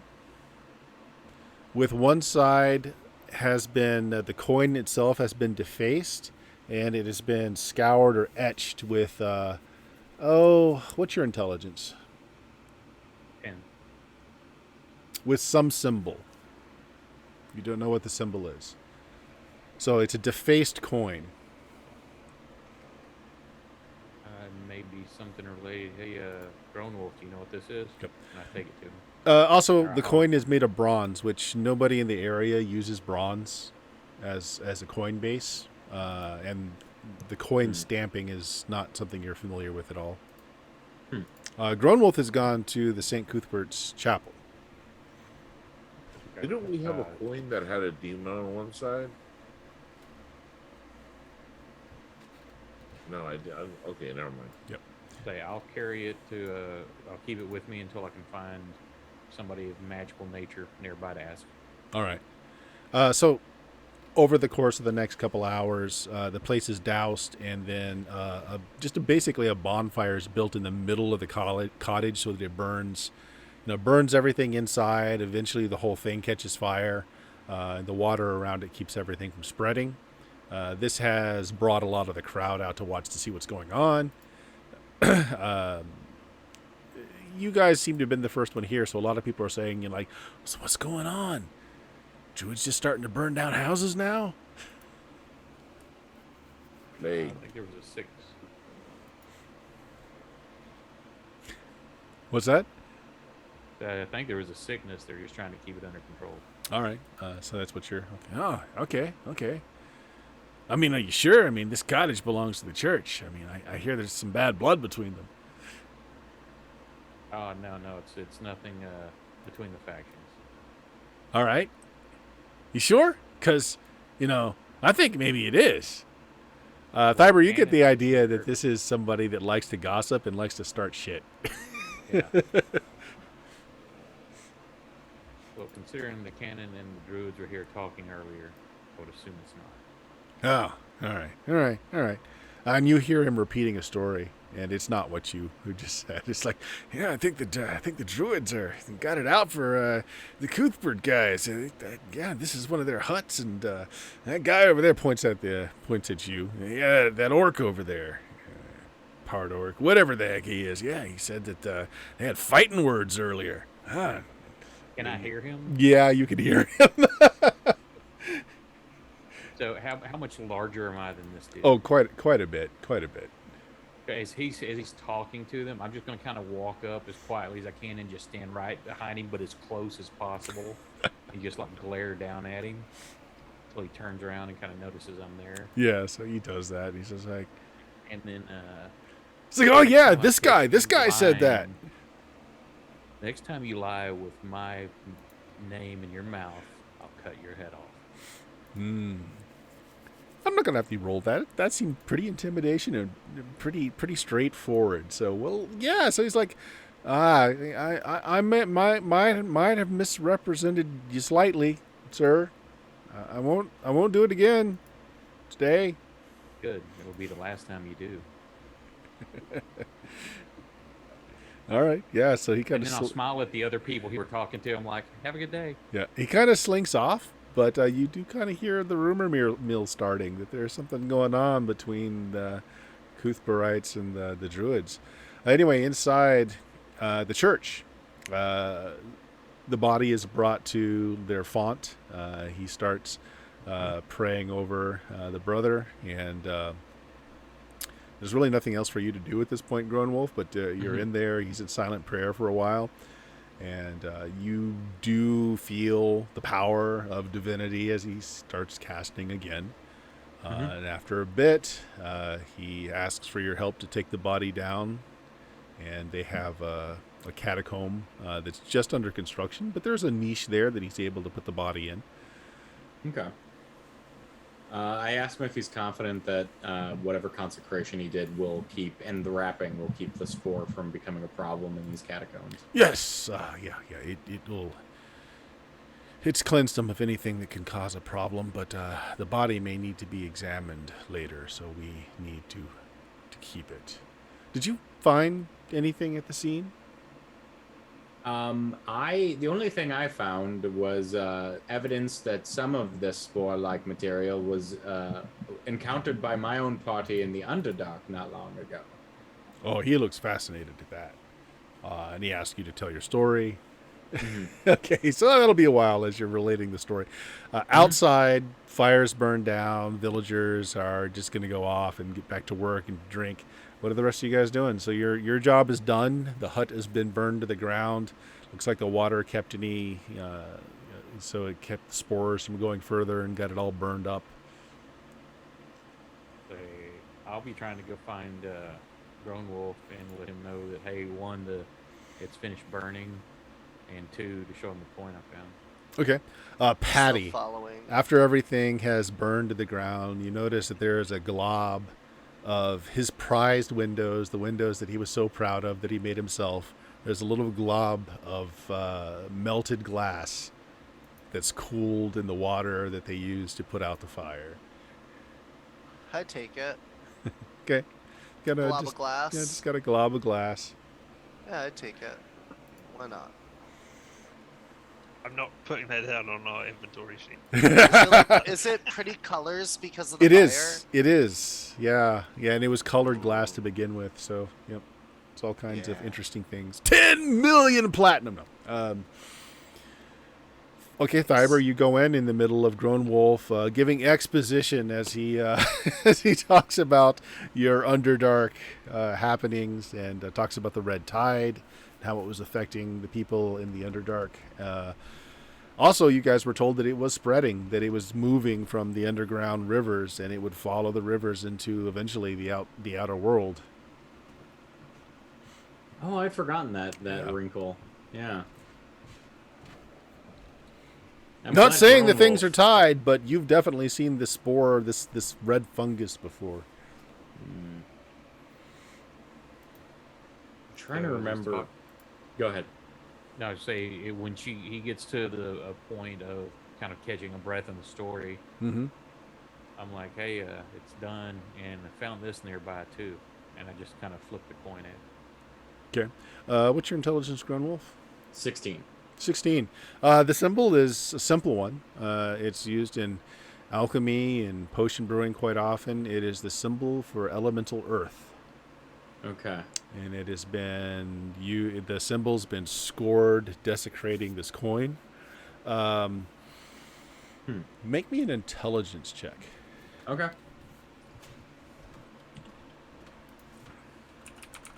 Or low success. Okay. The coin itself looks familiar, but you can't place where you have seen it last. It is odd that it is made of brass. Okay, I relate to Thybor that, obviously somebody has desecrated this earth element on this symbol, or the symbol of the earth on this, and used something in regards to perverting the spoils of the earth. But that's all I can make of it at this moment without further research or encountering somebody that might Might know have more. anything to do with what happened? It was by the house. I mean, potentially. I think it's kind of foreboding, isn't it? At least in symbology, if not in effectiveness. Honestly, I mean, the people we know closest to the earth nearby are those druids about to set fire to everything. Now, speaking of that, is the cannon there? He is, and at this point he'll look over and he'll see the coin in your hand, and he doesn't see the elemental sign first. He sees the reverse sign, and you see he reaches for his hammer. He just kind of lays his hand on it. It's just a reflexive motion, and it says, "Why do you have the coin of Ayus?" Is that what that is? I found it by the house. He kind of puts his palm out. Just a second, Cannon, and I take a parchment and I take a rubbing of it, Sure, and then I hand yeah. it over. Yeah. He looks both sides, and he looks at the side that has been defaced. And this was found in the cabin. I explained where I found it in proximity to the cabin. Okay. He takes it and he kind of flips it over to a font of water. It hits the water and like it starts sizzling. Says, well, there was a bit of invested power, and it seems likely this is what caused the problem. Talina, your brothers are finished, and you see that everyone else is headed towards the St. Cuthbert's chapel there. You stick your head in, and they seem to all be conferring over this bowl of water that's sizzling. Tristan, where are you? I was outside. I mean, I cast Summon Villager. Yes. All the things together. Right. So I would have been with the villagers, sort of saying, "Hey, you did good work today. Well done. This is what happens when a community can pull together. You know, you don't want to tie up all your wealth in a single place like a bank or moneylenders or anything. You want to spread it out amongst the community. That's how things get So done." you're paying for the beer, right? First round? Yeah, sure. Why not? You two worked hard today. Why not? All right. You're lifted into the air, and they carry you off to the inn to pay for the first round of beers. Talina, other than Tristan, everyone else is inside the cathedral. What are you doing? Your brothers have left after the fire was put out. Building was razed to the ground. And then I'll head over to the cathedral with them. Okay. I'll stand to the side. I'm not going to go right up to everybody because I'm basically. I understand they're. It's a whole different sect of the Saint Cuthbert and all that. Although it is kind of an allied sect, it's still different. So I'll be respectful, but alert. Okay. So yeah, they seem to be conferring over this bubbling, batch of water, and he reaches in, pulls the coin out, tosses it back to you, Grown Wolf. Says, yes, the coin is passed amongst the followers of Ayus. They use it as you would use any coin, I suppose. They are ardent followers of their half-divine god who has no love for St. Cuthbert. So it sounds like religiosity here is pretty cutthroat. What do you have any foes here that you think would try to weaponize this against one of your acolytes? Is there anything obvious? We have encountered some interesting things about cults in the area. Well, there's the brother here has only been here a short time. He's kind to everyone. I don't understand why anyone would wish him harm. Patty, you're part of this conversation.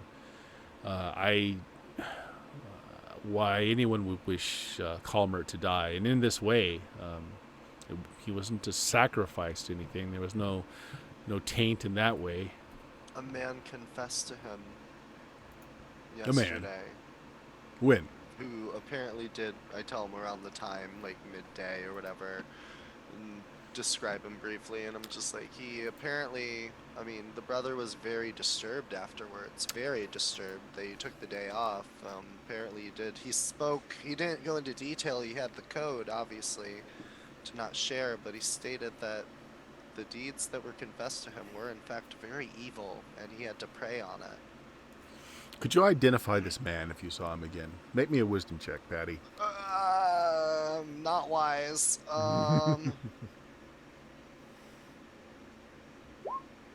Can I? Yeah. Wait, Did I say it was a man? I think it was a gerbil. Wait. I said flan. I'm gonna use 4 of our re-rolls for an auto success. Auto success. All right. Yes, you believe you could pick him out of a crowd if you saw him again. Yeah.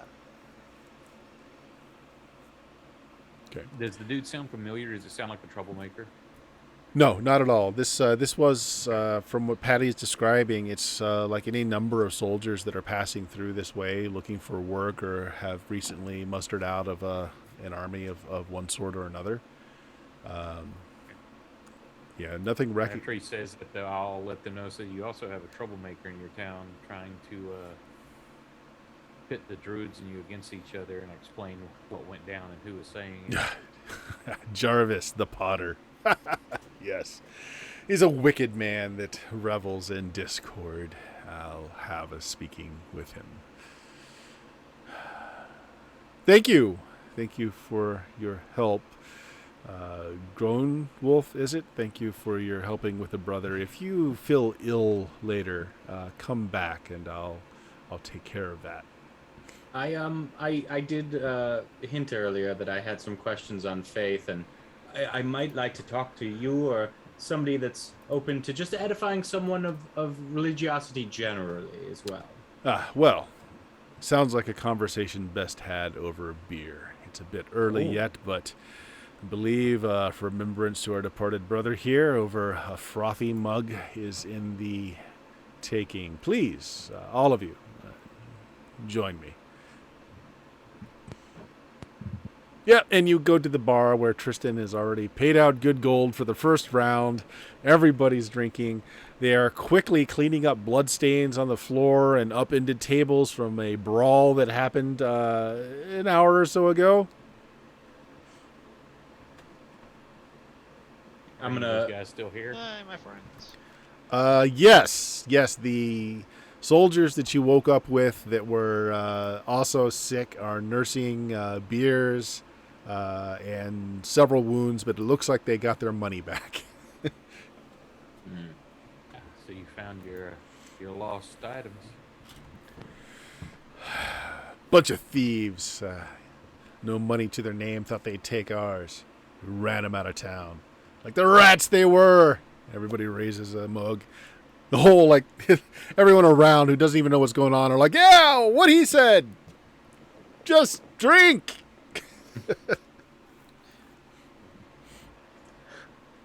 Okay. I reflect upon the fact that the canon of Cuthbert invited me for beer, and I immediately think that maybe my deity is a little less fun.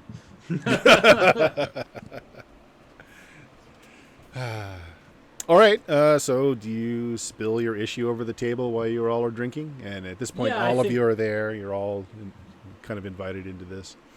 I think I'd be pretty free with the weird tellish stuff at this point to the rest of the party. So I don't. The canon is like my best hope at insight. So I'll tell everybody what's going on with the dreams and the slime in the cage and the tiny tin cup and all the things. Okay. So this is the first time anyone said they're talking about one of their dreams. Okay. So Lone Wolf relates this to everybody. You have weird dreams. Generally, I mean, like, sometimes I go places in my dreams, as you all know, so them just being static dreams is actually the stranger thing. I was going to say, you went physically to the places. We saw you coming back from somewhere before, didn't you? And this is just dreams? I believe these are just dreams. Have I been around? Would any of them have seen me, like... Yeah, they're quite familiar with you coming and going in the middle of the night, just appearing. Okay. Yeah, so just regular-ass dreams, but kind of fucked up ones. Sorry, canon.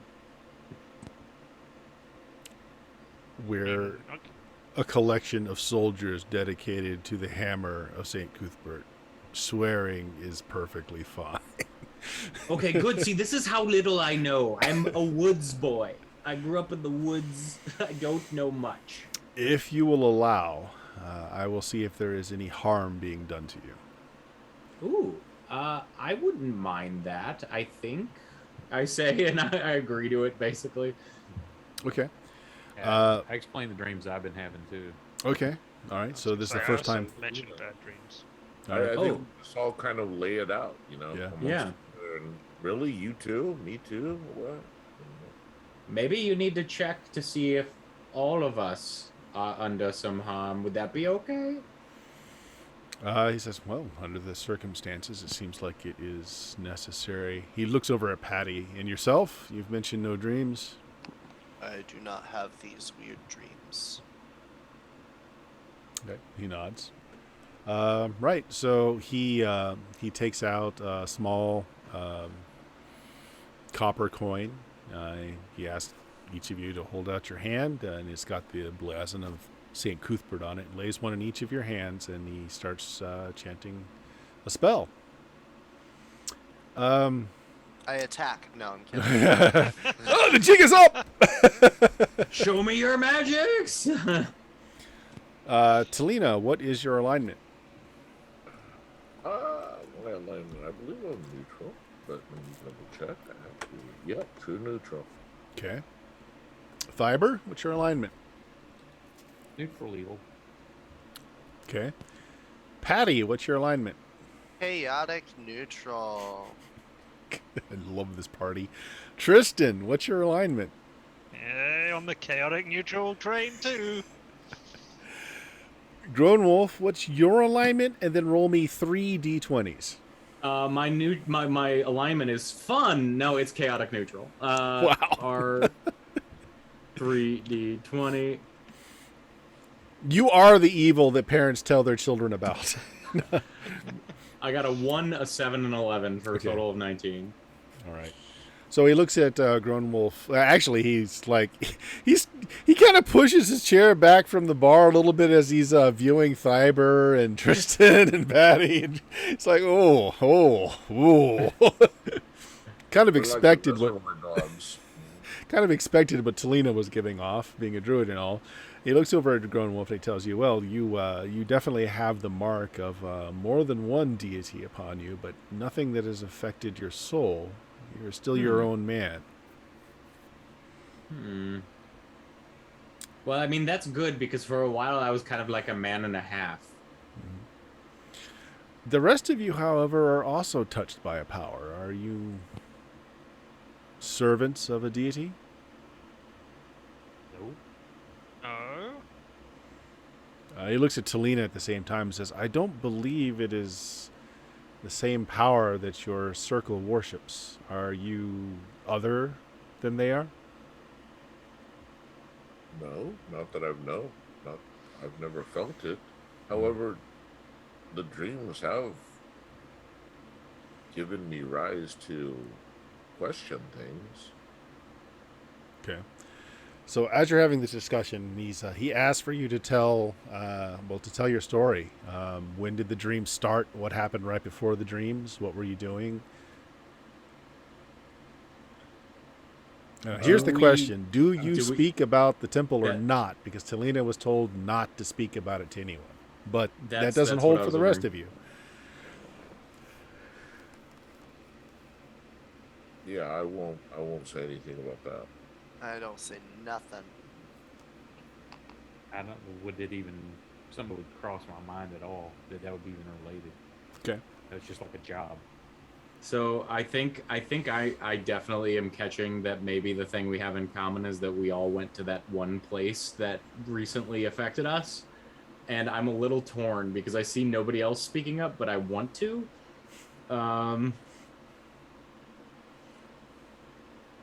I'm going to try to sideways into it a little bit. Do you know of this weird cult situation in the area? Do you think that maybe it's touching many people? Is that potentially what's happening? Because we do travel far and wide. Maybe we came across whatever this evil is or this deity is. I've heard the rumors. Your group of soldiers have, in several of our council meetings, spoken of the possibility of a gathering here of a cult. I know, and he looks around to make sure you're not being eavesdropped over. There's plenty of noise, plenty of drunk people around. He says, I know there was a war here against a power not long ago that it's faded from memory. You know, it does occur to me that all of us here, except for Paddy, fought the members of this, and Paddy did not, and Paddy is not having the dreams. Maybe just attacking and killing them chanted us somehow. We did encounter without some in our me? travels. Yeah. Yeah, it was the week you were gone, I week you think. were Patty says it in character. You fought without me.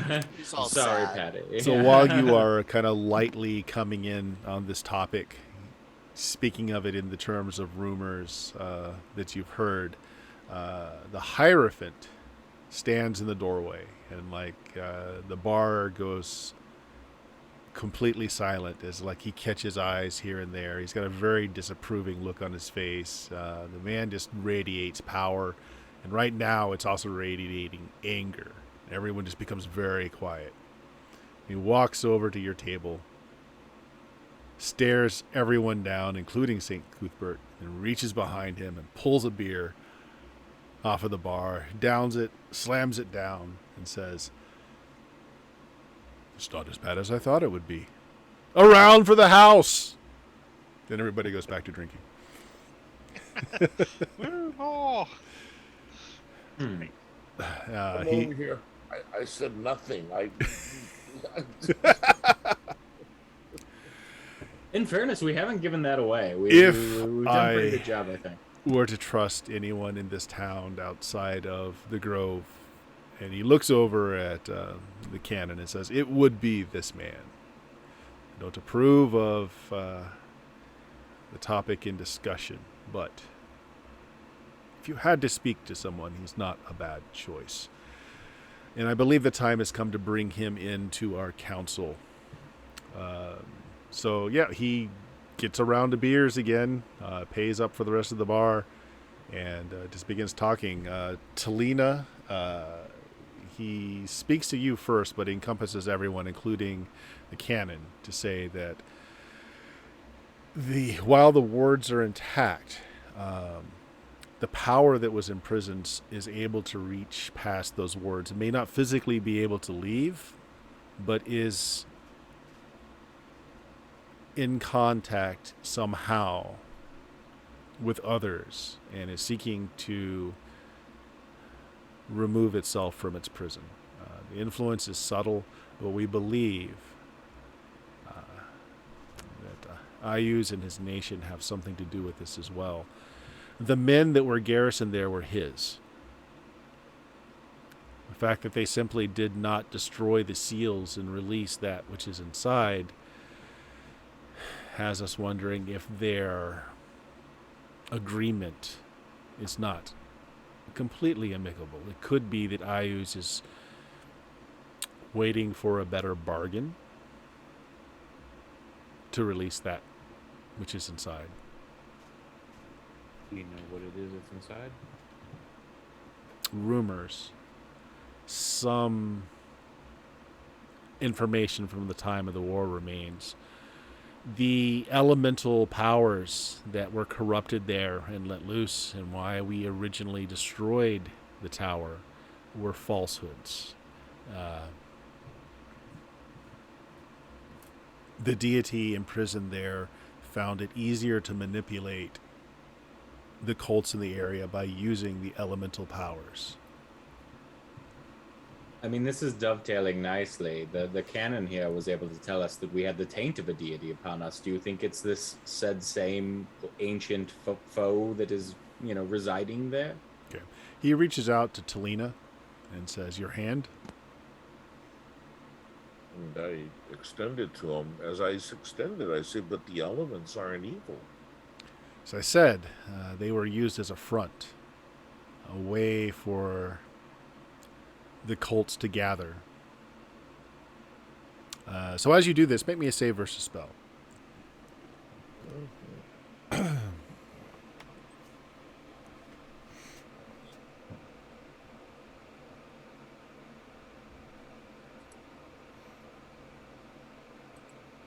Add 4 to this. Oh, nice. Okay.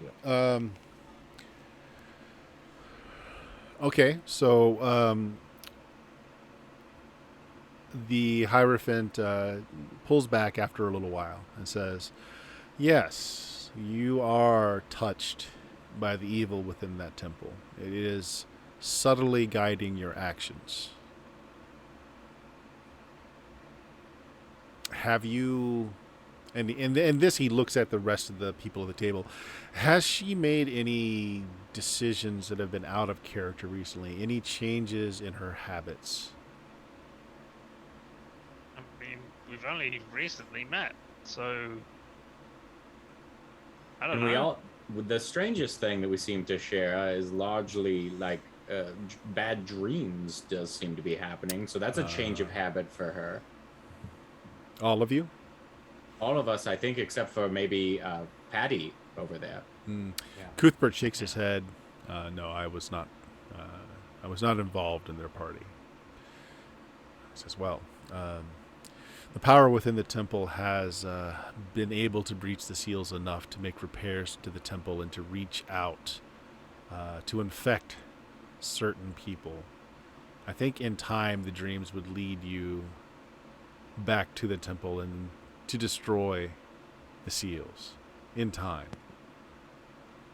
So, with that in mind, we don't want to destroy the seals, right? I think we all agree on that. But can we get in to stop whatever this entity is without doing so?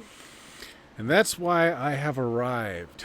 Talina, the circle has a charge for you and your friends if they are willing to take it upon themselves. It will not go unrewarded. Understand those such as yourselves, and he kind of looks at the table in general, typically fight for reward and not the satisfaction of the doing. Typically. The wards to the temple need to be strengthened, and they can only be strengthened from within. We need you to take certain symbols. Spell will be taught to you, Talina, and kind of he looks over at Groanwolf as well, and to you perhaps. Further seals need to be added. With the information you've given me, I would rather not risk others for fear of the taint. You have already been touched by the powers, and yet seem to still have free will.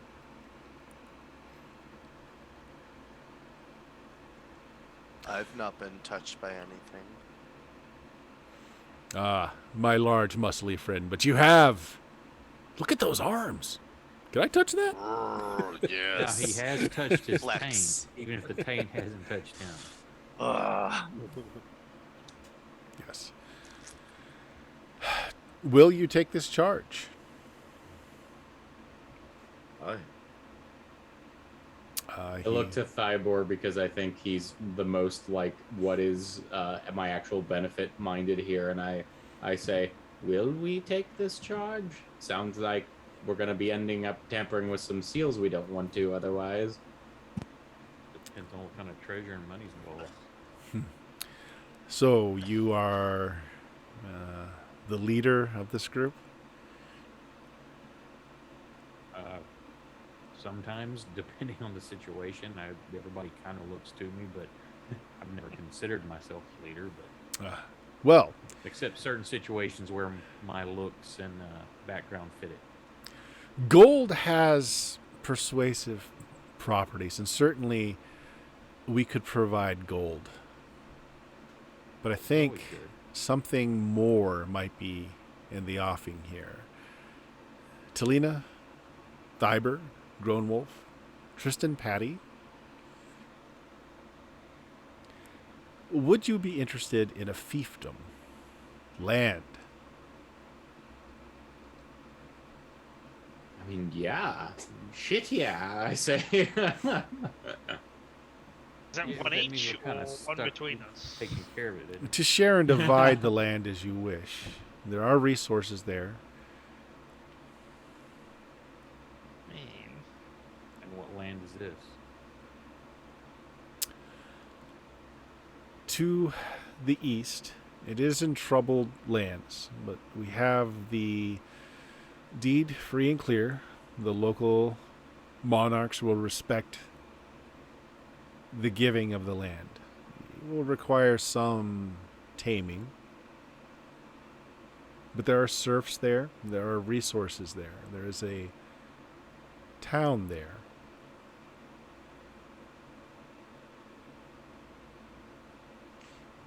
I mean, I have always been interested in setting up my own way of life is the wrong terminology, but yeah, to see if I can prove my parent wrong about certain things, and a land to run with my fellows there would certainly help out with that. Yeah, I'm interested. I like power, and it sounds like even a small fiefdom is more power than I have now. I'm just putting it out there, everyone. I really like the sounds of that. You'd It all sounds be interesting. lending At the that same trade. time, doesn't that kind of tie us down to run an area? So I'm gonna say one word here. It's a good word: delegation.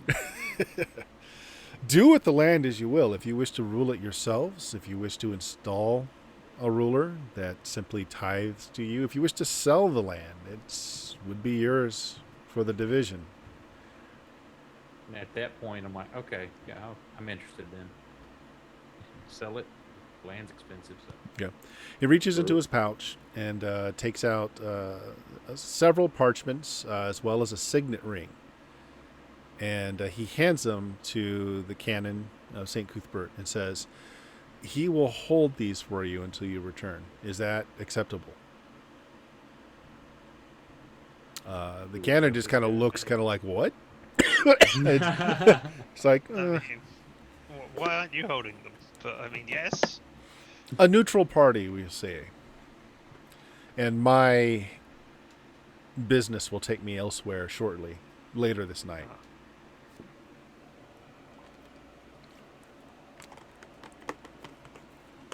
How will you know when we hold up our end of the bargain? Or how will the cannon know? Is there going to be some glowing light which suddenly strikes forth out of the ground or something?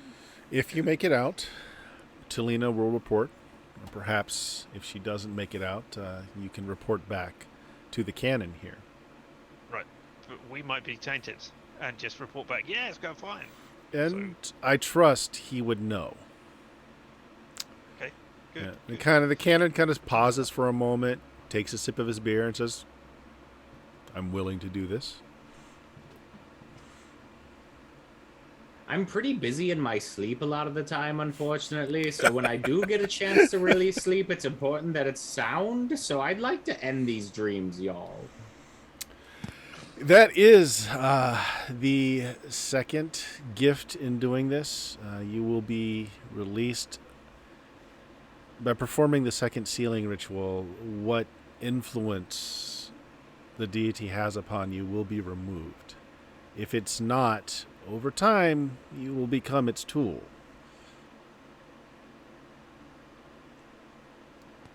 We don't have any fiefdoms then. That's really bad. I think we need to do this.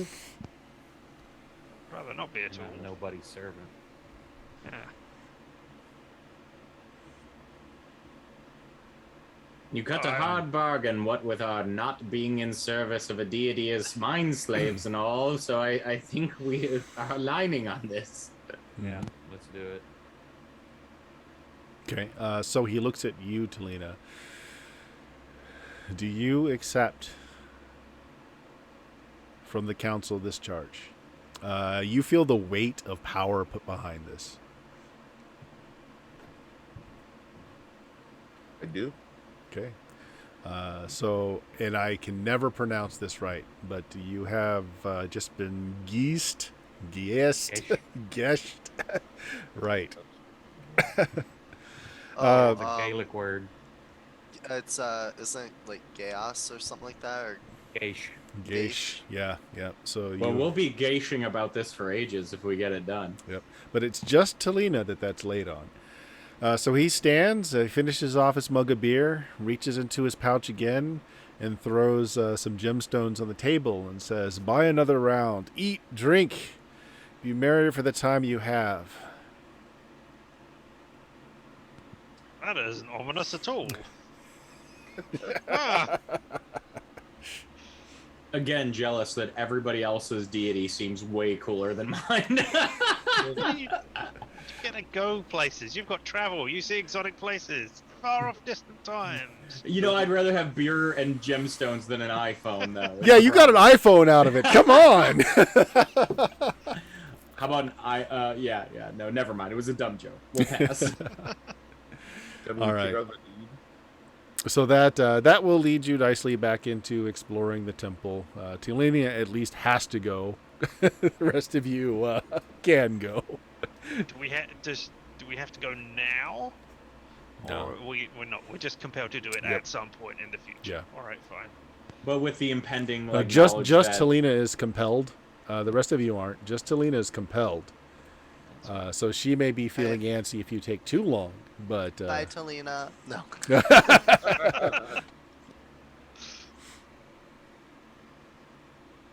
all right.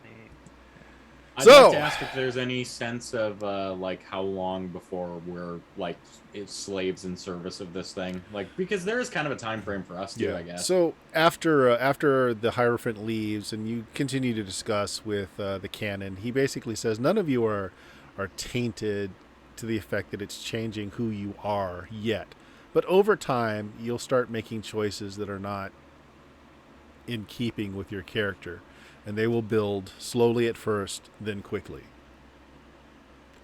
If you are on guard with that, you'll be able to know when you've reached that point, if you are truthful with one another. I'm totally see-through, I say. As he goes And into then the... coming back out. I thought it was weird. I started liking pineapple on my pizza. I just Yeah, what's with that? Suddenly I hate chocolate? In our land, that will be a crime punishable by death. Yes. I think that would be. You know, it's bad if there's some bad food that's off in front of me, and I'm like, do you have anything fresher? It All right. says here, times called Fresno. So we'll end it there for the night, guys. We've taken the whole session to get you back to the temple, but there are a bunch of threads I threw out there that hopefully you'll pick up on as we go along. There's now a connection between Ayus and whatever's in that temple, and it's likely who is collecting the cult to the area. I was thinking Loth, honestly. It's the Tamoy.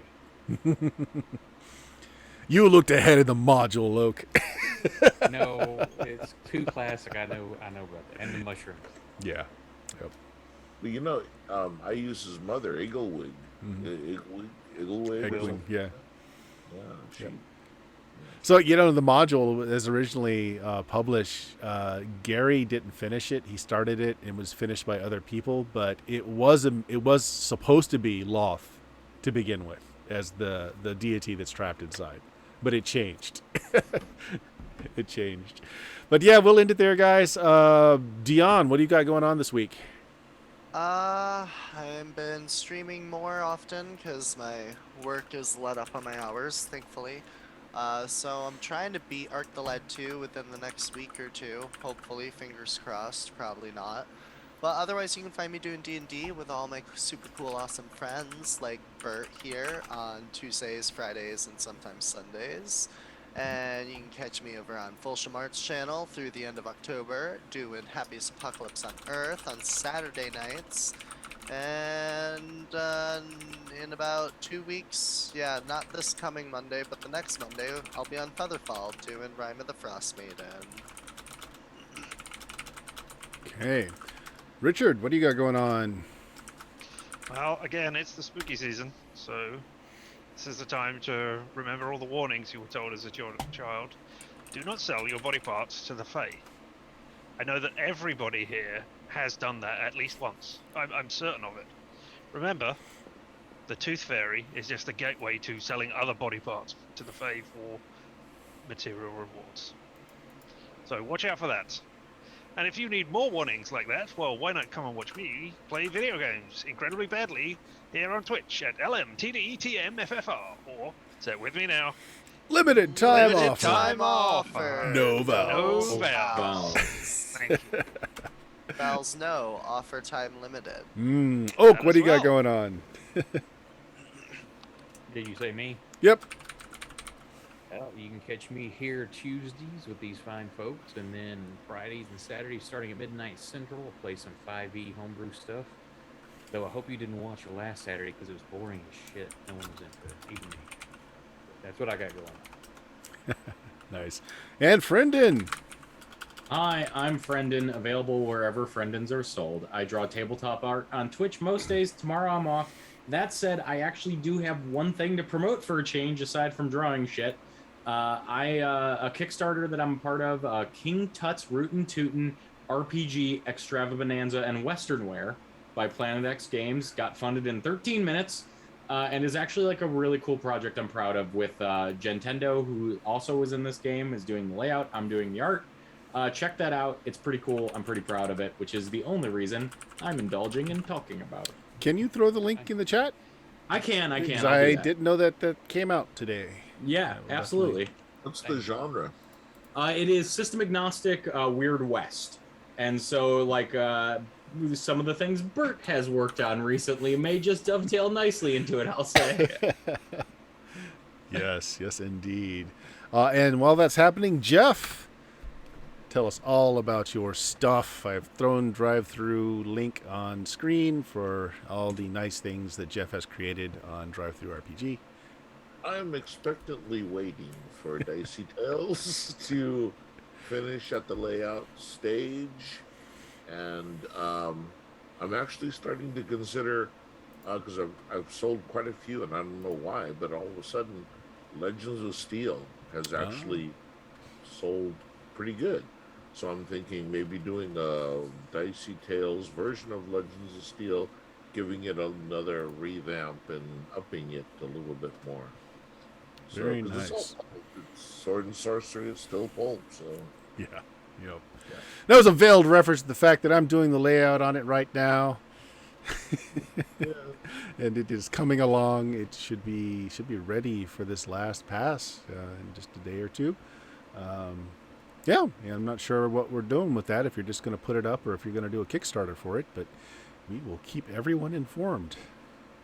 Yes, we will. Good stuff. And if you found us, you know where we are. Twitch.tv/Steam Steel Murder. We stream on Tuesdays, this first edition game. Fridays, BX Dungeons and Dragons. This Sunday is going to be Gamma World.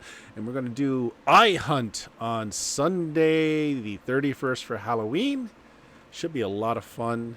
And check out the podcast at BlueMagic, BLUMAGIK.com. Thank you very much for watching, guys. Thank you guys very much for playing. Say goodnight, everybody.